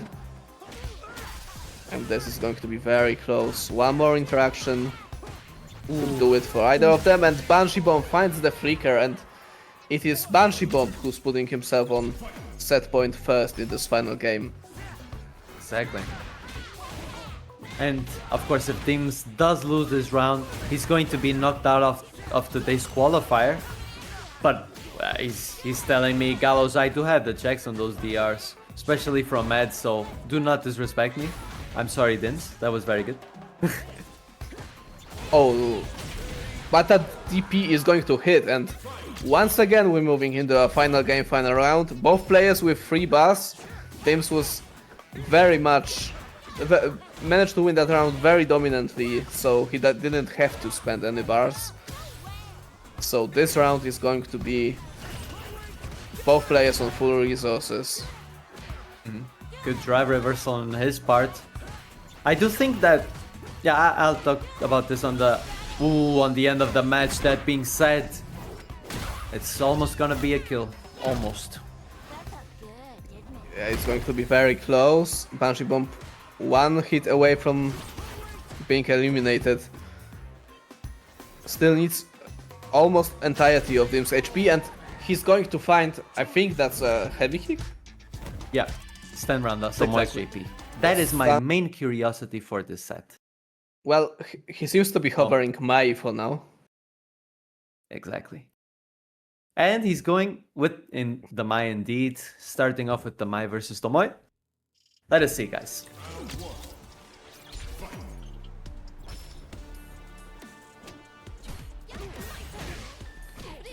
Chico is going to be the one who strikes first in this set. Very, very important first blood, especially against JP. A corner JP is still dangerous, but definitely less dangerous than a JP on the mid screen or on full screen. That is true, although I've heard about some pro players who believe that actually cornering JP is pretty dangerous. because you are always one OD amnesia from being cornered yourself. Yeah.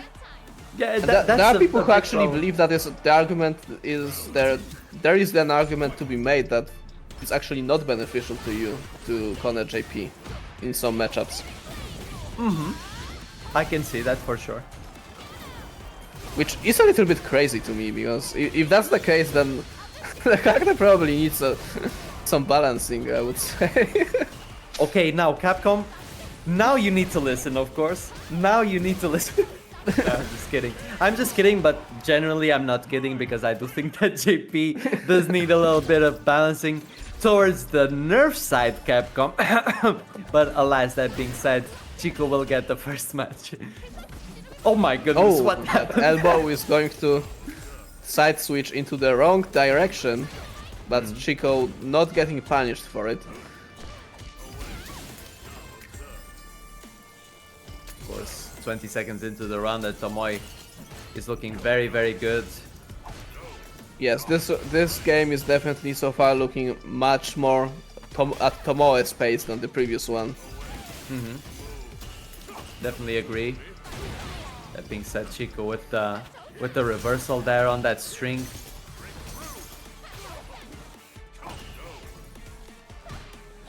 Tomoe with a cheeky shimmy there. Tried to get maybe a throw tech from Chico. Oh, Nice goes for the reactions. DI, but Tomoe, as you said, he's a young player, so he does Yeah. have the reactions on the DI. Young lad for sure. And he's showing it.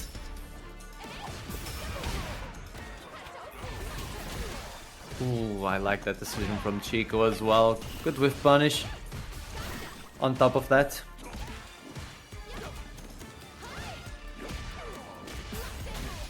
Oof.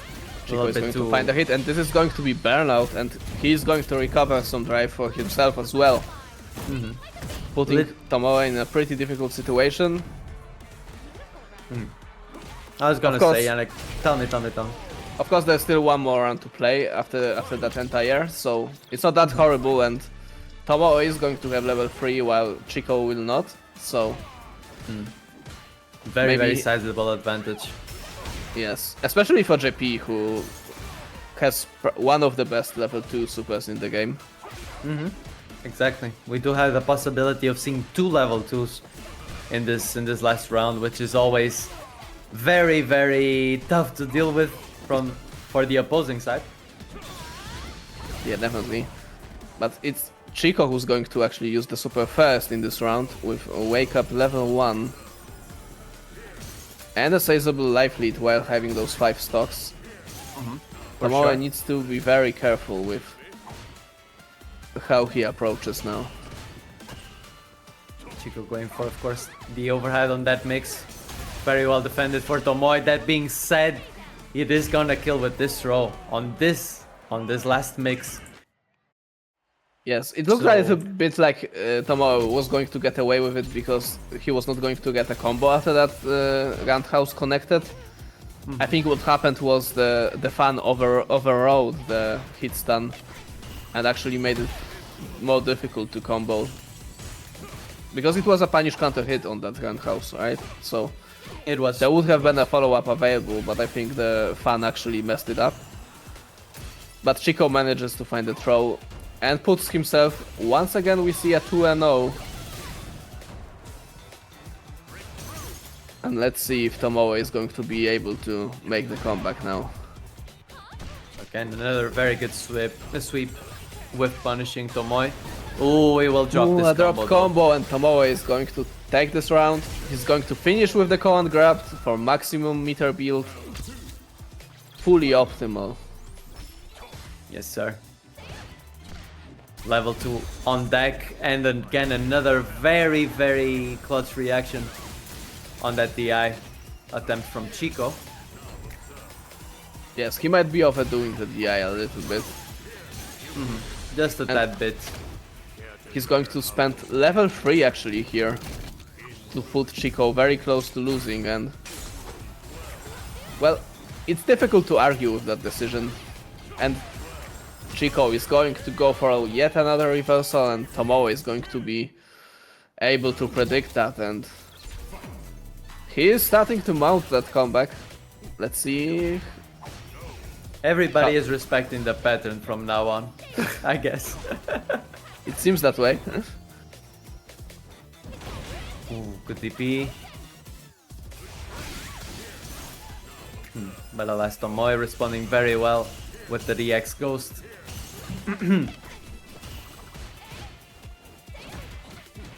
What? Ooh. There was a side switch? Yes, it looked a little bit like Chico misinput the DP and instead got I think it was a light kick. Actually, a dash into a light kick. And that's why there was a side switch. But he does manage to find a kill anyways. And he puts himself on a set point now. Yep, exactly. And winning this round would put him in the Grand Finals on winner's side, so definitely an advantage he wants to have.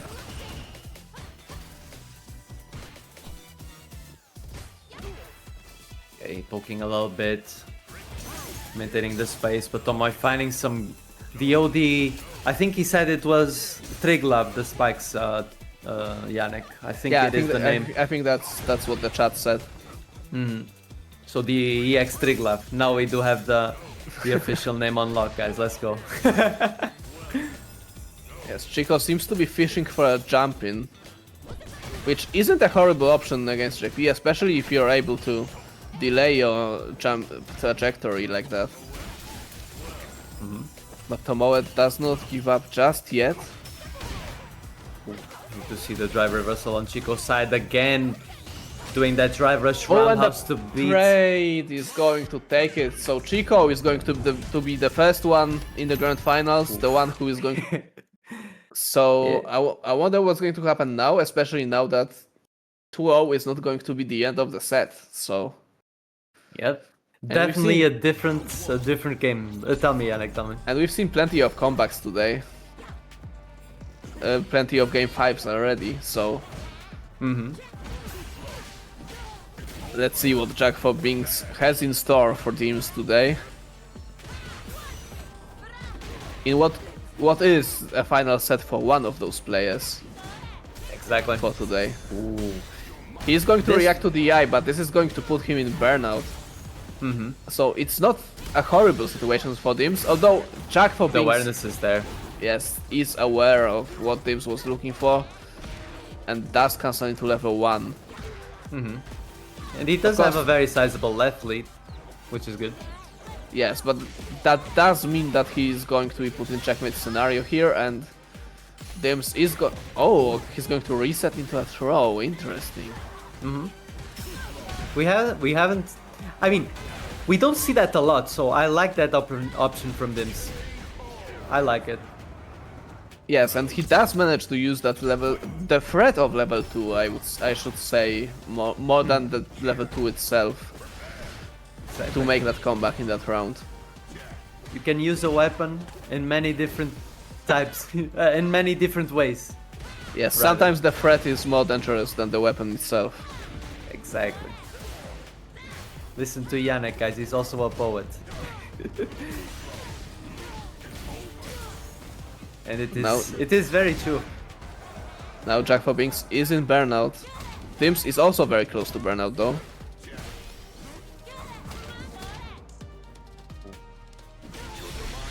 Another what a confirm from the confirm. Fierce. Yeah. And it's gonna kill, I think. Yeah, this Yeah. is Bison, it should kill, right? Yes. That of course means he's not going to have any buzz for round 3, but definitely as something that you're willing to take at that point in the game.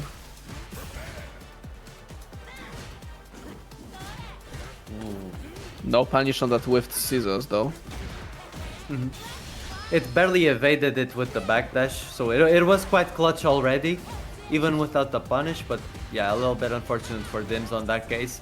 That being said, Dims drive using that H. level 2, it seemed to me that he wanted to put Jack for Binks in burnout, and I guess he now does manage to do it in the same way he did it in the first game with the eye. But the cost is something that he has to start considering now. It is definitely showing on that health gauge from Dims. Good instant override to evade that option. Ooh, And this now is it gonna is be Dims who really- has to be afraid of a DI, because with that amount of health he's not going to be able to DI back. Although both players in burnout now, so no DI threat. But there Ooh, is I a like cheap that walk threat, under. but Dims is going to once again. I think this is something that we've seen a lot in the first set between the two, that he was able to go behind those Devil's reverses to punish them. Yeah, he did a lot of both dash unders and walk unders, the Devil's Reverse. So for sure, Yeah, Yannick. and Dims once again displaying that option. Yep. Let's hope that Jack for Binks is going to be able to adapt to it during this set. Mm-hmm. Because this is also how he lost to Railgun. Yeah, it is, exactly.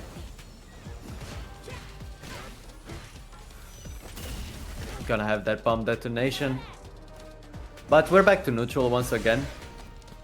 And now Jar Jar Wait. Binks' offense. I might be Maybe you're mistaking ahead, something. right?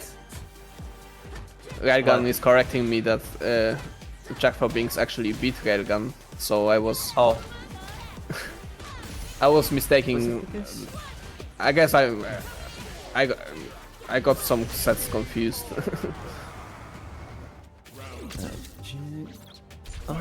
yeah.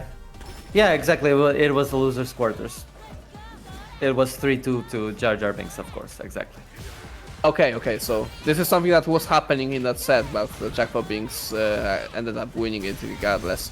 Oh, and Dims this time uses DI to put himself in burnout, which is a little bit worse than what he was doing before. And I think that it is time to reconsider those DIs for Dims, because they don't seem to be paying off. Oof. He's gonna spend two bars of meter though to get the kill, which is always a little bit costly, but as we always say, Yannick, definitely better than going with 0. Yes.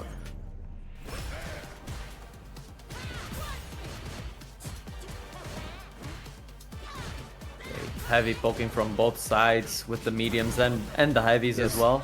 Teams once again investing drive heavily, and Jack for Binks does not decides not to stay behind on that. Also not afraid to spend a lot to apply pressure. Most definitely. That being said, he's going to get these plus frames, gonna get the throw, and we're playing Street Fighter 6, guys, for a little bit. Neither player decides to driver's cancel just yet. And that overhead is going to take it, and we are finally breaking the pattern. We are on 1-1. Yeah, exactly. It took a while to break it, but we do finally see it. What a punish from Dims. Good awareness with that stand light kick to punish those scissor kicks. That being said, the bomb has been planted. Ooh. Yes, but Dims finds the hit just before it explodes, preventing both getting hit and burnout if he were to block it. Quite a clutch decision from Dims, for sure. Ooh, that wish confirm is not gonna quite cut it though. Yes, and Dims is going to spend super of his own. He is going to recover quite a bit of drive himself, and this is going to put Jack for Binks in a checkmate situation, and this is going to be a round for Dims. All from that one missed confirm on level 1 from Jack for Binks. Exactly. It all stemmed from that interaction indeed.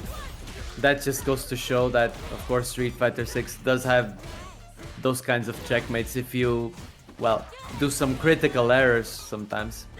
Yes, it is quite an unforgiving game in terms of this kind of mistakes. What a crotch fierce from Jar Jar Binks. His anti-airs today, that's something I do want to point out. They have been pretty freaking solid, Yannick, I would say. Yeah, for a Bison player, definitely. As we said, Bison not the best character at anti-airing. So it's definitely pretty impressive to have anti-airs like that on a character like Bison. Ooh. This Devil versus Reverse attempt is gonna be good, and this one as well.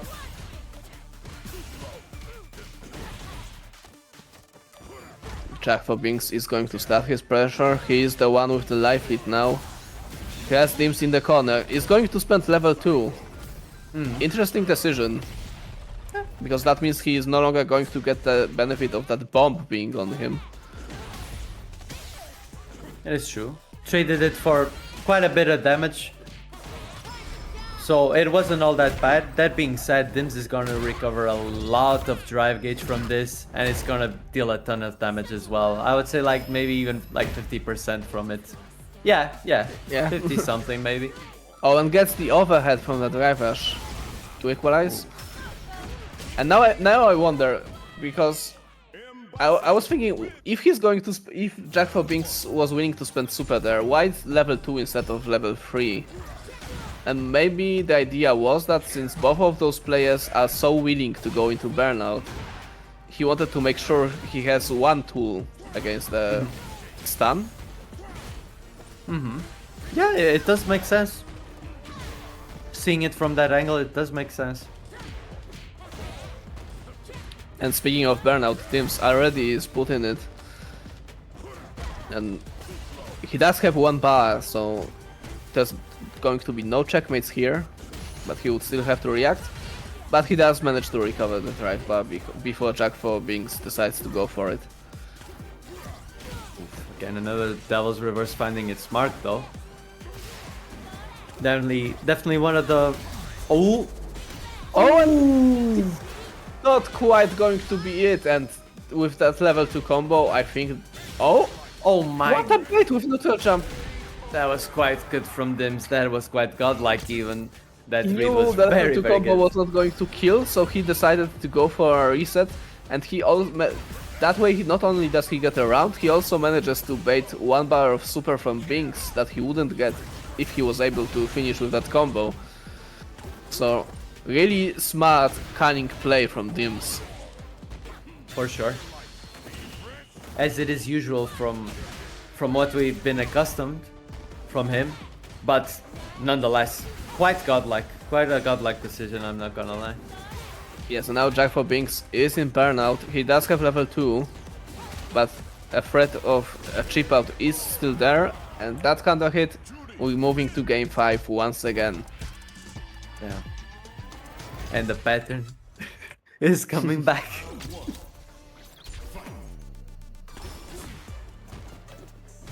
Run start, jump from both of these players.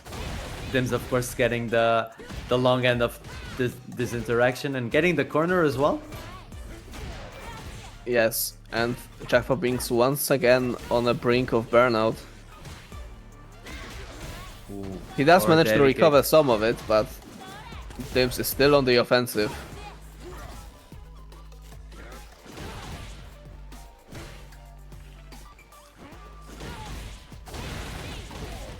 The We have scissors to wake up attempt the was kill from good. Dims. We have the bomb, and now how is Jack for Binks going to be able to use it to start his offense? We have a throw.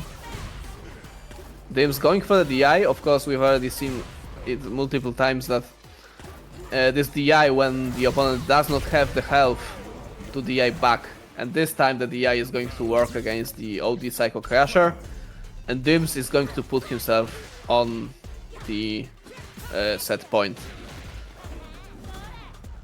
Exactly. And once again starting with his back into the corner though, Jar Jar Binks. He's starting to be a little bit disrespectful with those DIs though.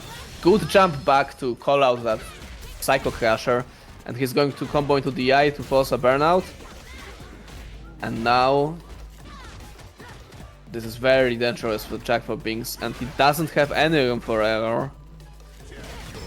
Ooh, what a confirm Gets the though. standing heavy punch into CA, and he's going to be able to recover from burnout with this. But he still needs to be correct one more time in this round to keep his life in this tournament. I probably a misinput on the Devil's Reverse, but this one will find its mark. And he does have the health advantage. Doesn't die from the DP. Oof. And he gets the entire on the stomp, and that's not an easy move to entire. So we're going to go into a final game, final round once again. Jackpot Binks with a very, very good entire against that stomp. Quite crucial, for sure. And but we're starting off once again in the left corner. Yes, but Dims once again is spending a lot of drive bar to put himself in the situation. Oh, yeah, those scissors were very punishable. Almost point blank, to be fair, where he ended up. Oh, we have the bait from Dims. This is gonna be burnout, and well, you can do whatever you want from now. Exactly. Yes, this is going to be checkmate, and Dims is going to take it in the end. But what a set, especially the previous round from. And of course, we do see both of their mains. Yes, I don't expect any character switches in this set. Mm-hmm.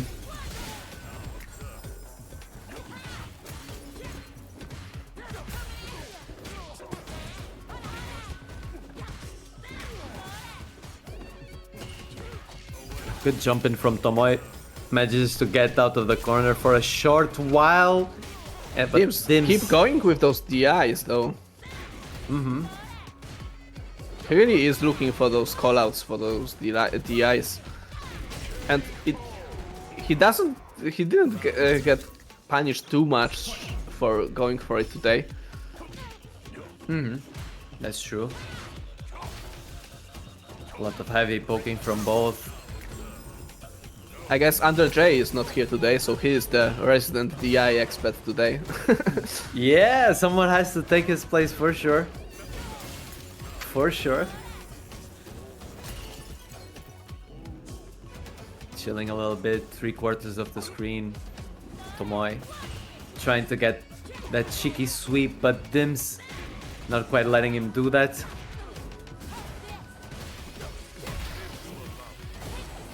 Oh, what a jump out. Managing to keep himself safe against that wake up DP. And Tomoe is going to be able to finish, yes, without any supers, he's going to be able to finish off that round. And both players are going to have full meter in that round 3. And that team's delaying the trajectory of the jump. Of course, JP, another character that needs to entire with a normal. It is one of the better entire normals, to be fair, but... It is. I would definitely say the same. Tomoe finding the level 2, baits out the drive reversal. Ooh, Oh, good nice air throw air by throw. Dims to put Tomoe in the corner. This time though, the sweep found its mark and we're back to like 3/4 of the screen away from each other. Once another good crouch entry. fierce. Oh, but this is going to be a confirm into level 3, into CA even. And this is going to be enough damage. And Dims is going to take game 1. And he's saying in the chat that he's going to restart his game really quick. Of course it is allowed. Go ahead, Dims. In the meanwhile, the Matcherino codes are of course claimed. I think, yes. I think. Yes, they've been claimed for quite a while now, but of course, if you're feeling generous, you guys can donate to the prize pool if you want to reward those players for the entertainment they give us by playing in this tournament. Today is definitely not an exception, I would say, Yannick. It's being like we've had patterns, and one of the patterns, of course, is going into 2-2 on these FT3s, which is always good to see. At least for us, I would say. But of course, yeah, it's being really cool today, not gonna lie. Especially, of course, I'm gonna have to be a little bit biased today. I'm seeing my boy Tomoe, which is always good. Participating in the OOC for his first time. And definitely well, a good course, result for the first time. Yeah. And It Of can only course. go up from here today, right? True. It's at least top 3, might be top 1. Mm-hmm. He's definitely not out yet by a mile. He's only down for one match right now, so he does have, of course, the potential to do it. We can see the standings. Talking about Andre, our number 1 entrant right now, with 375. Man, that's quite the difference between him and Railgun. And of course, the difference starts to get a little. Yeah, it Tell me, does seem Yannick. like there is a huge gap between place 1 and place 2, and then there's everybody else is pretty close to each other, to be honest. Yeah. Which Definitely is a the case. pretty cool position to be in for being halfway into the season, since Yeah. most of the players still have a chance. And to be honest, if someone new joined on the next one, they would also still have a chance, right? Yeah, to be in the top 8. Yeah, I would say so, yeah. Yeah. Of course, there is, I think, still a bonus, like last seasons, for participating in all of the qualifiers. Soti, of course, correct me in the chat if I'm wrong, but I do think that's the case for this season as well. What a reaction though from Tomoe! Yes, and in previous game I was saying about how Dims is going for so many of those DIs but hasn't had been punished yet. Well, it seems that Tomoe has picked up on it, and this is going to be the first really big punish of the set for those DIs. Exactly. And right now, he got a little bit of a mix from that level 2. It wasn't all bad. And of course, maintaining the corner, which is always good.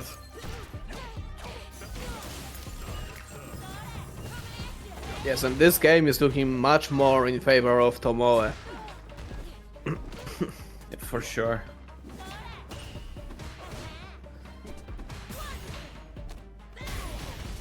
Okay. Burning himself out, but Tomoe manages to use those spikes, this OD3 vlog, to stop his approach with the drivers and equalizes the set for now. With that EX Triglav, no less. Yes.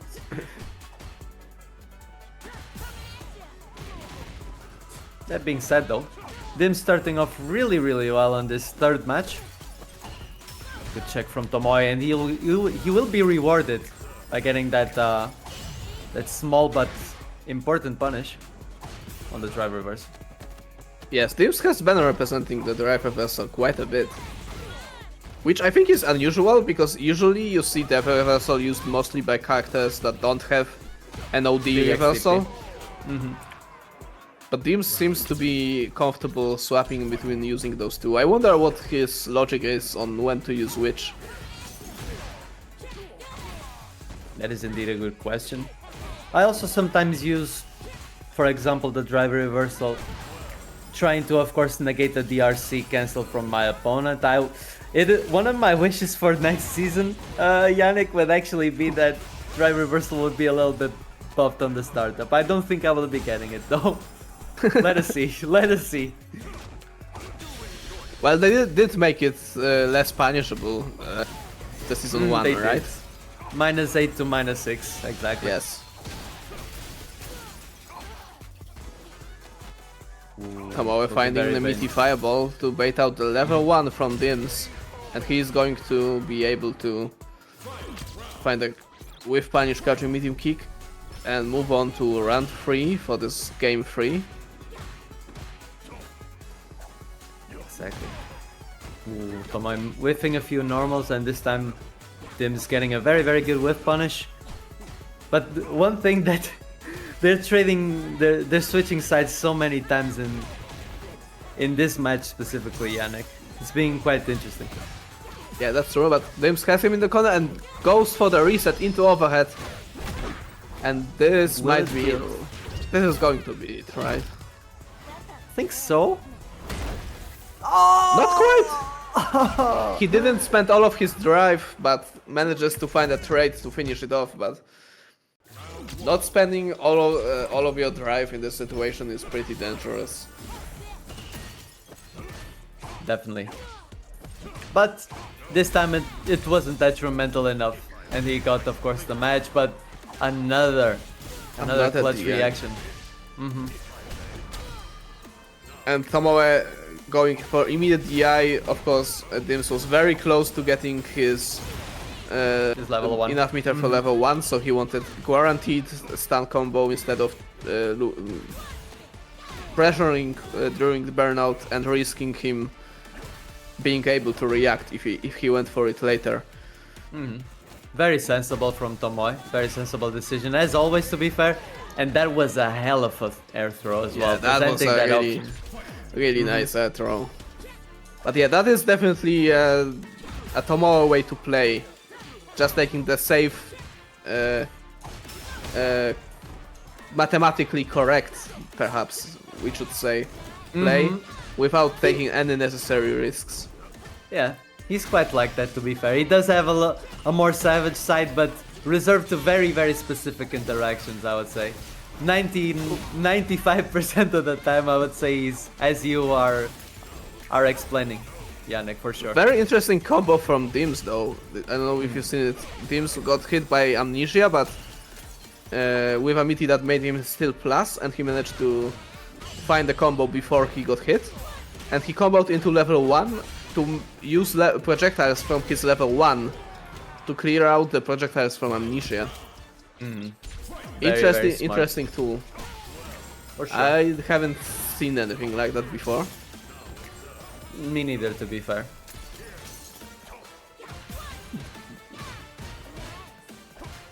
There's the medium stock cancel.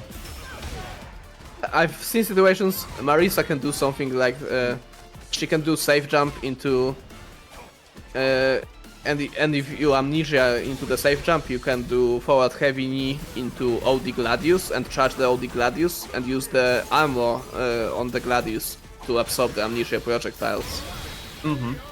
But as I was explaining this, Tomoe was working on a perfect and he managed to do it.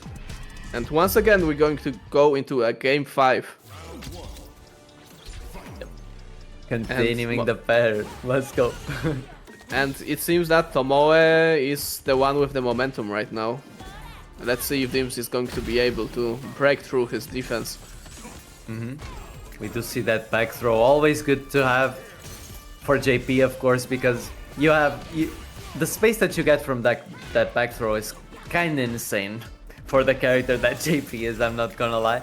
But of course Tomoe using it very well to set up the portal and the space that he needs. That being said, Dims is coming right back. Good dive kick from Dims, getting a conversion from it, and Tomoe is in the corner. Pokes with that overhead.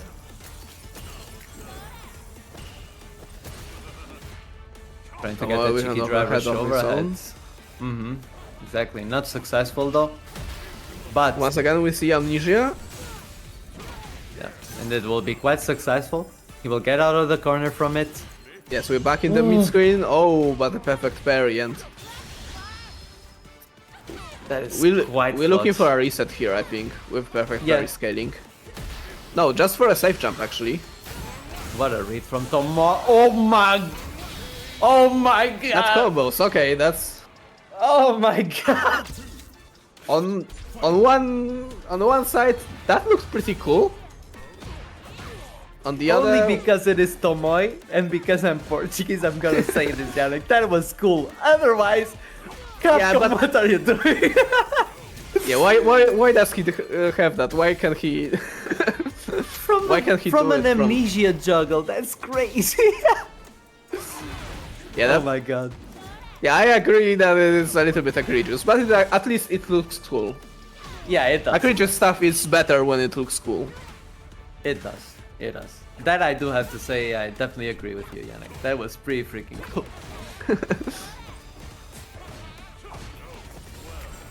Oh, gets the EX departure to go. Another departure. But Dim's very aware of the spacing from that spike coming out of the departure. I've said departure how many times? How many shots are we drinking, guys? Oh, gets the dash in and finds the crouching medium kick to catch him, trying to zone him out. Didn't expect Dims to go in so aggro this quickly with those dashes. And we're going into final game, final round once again. Loser goes home. Well, they probably are at home already, but you know what I mean. And the winner goes to to grand final. So the stakes are pretty high. Level 2. Team's not able to block the mix-up. It's gonna be a pretty important burnout for Tomoe. Sorry, Yannick, continue please, sorry. Yeah, I was just saying the same thing that you just said, that the burnout is going to be pretty crucial here.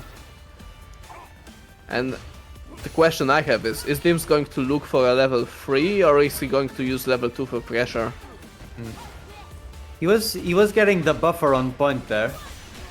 That Okay. being so Oh, drops the combo but finds another one. And he's Very going to take it. unfortunate. Oh my god, I was gonna get biased here, my bad.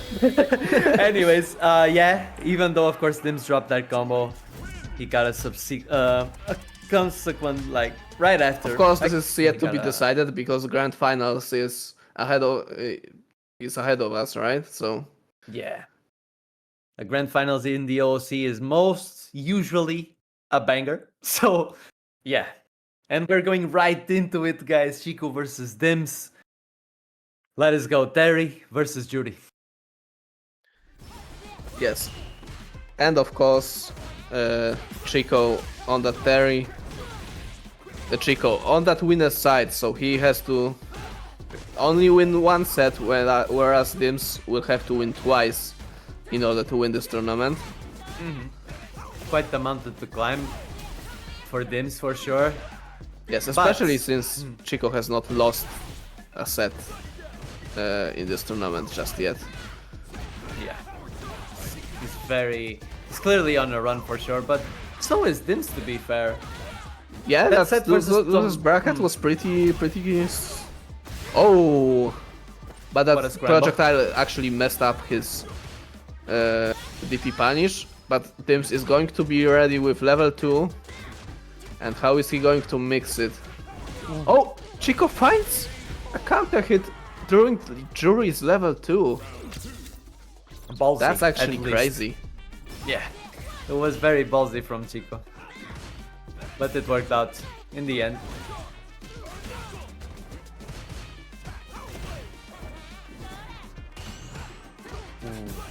Okay. Quite an abare there, but it was successful once again. But Dim saying, "Let's chill out a little bit, okay? Let's chill out a little bit, Chico. Respect my yogi, and respect my wake up as well." Oh, impales himself on that double hit normal with that drive rush. Very well spaced on that medium stock from Dims, and we're seeing quite the momentum shift right now. Yes, and Dims manages to find a back throw and he equalizes the round count. In terms of Oh. bars, they're pretty even. And thank you, Yalta League, for the raid. You came just in time. We just started the grand finals where Chico is fighting Dims. And Dims is in the corner right now. -5, but very well spaced from Chico. Yeah, Kudos that on spacing didn't look quite punishable. Oh, and then again another abare from Chico. Chico is being quite cheeky. That's all I'm gonna say for today. For right now. Yeah, he's really good at having those buttons. Oh! And gets the DI to stun him while he has 3 bars. He's not quite going to be able to kill, so doesn't spend just yet. Ooh, But that DP good. into level 3 is going to take it for game 1 of the grand finals. Yeah, it is indeed going to take it. So 1-0 for Chico, who is, as we said earlier, of course, standing on the winner's side for this grand finals. So quite a good advantage that he has right now. Yes. Wakes up with a DP on the first knockdown. And Dims well, doesn't stay indebted to him too long with that one. Chico not afraid to burn himself out just yet. Ooh, good backdash to make the DI whiff, but doesn't get the full conversion from it. Yeah. And also, Yannick, we've seen... Oh... This is being... Still very dangerous from Dims, and again, challenging the fireball, but this time in a different manner. I was going to say, Yannick, Chico has been challenging that fireball, that low-profile fireball from Jury, of course, with the crack shoot consistently, but this time around, he does decide to go... And there's... man, me and Yannick are the best casters in terms of Jinx. It's quite crazy. It's quite crazy, guys, I'm sorry. Oh my god. Dims is going to be able to burn Chico out with this level 2. And this is going to be very dangerous pressure. Chico was expecting an empty jump low. He was expecting empty jump low once again, and Dims decided to go for a jump normal both times and manages to equalize the round count for this game 2. Of course, he is going to have a meter disadvantage, but Exactly. he's And going Chico... to take it for now. I was gonna say, like, Chico was really a little bit mad on those fireball Lokis from Dims. Like, he got 2 perfect parries in a row, and on the 3rd interaction he said, nah, I'm not gonna sugarcoat it. And he just busted out that EXDP. Quite funny interactions. Hold up. And this is going to be game 2 for Chico. So we're going back to the 2-0 pattern. Chico, Exactly. 1 game away from winning this tournament. He has 3 chances at securing that win. And if he doesn't, we'll just get another set. Things couldn't be looking better for him right now. Very, very comfortable. This time the spacing on that fireball wasn't quite enough for the crack shoot to reach. And this is gonna be, of course, very thankful for that.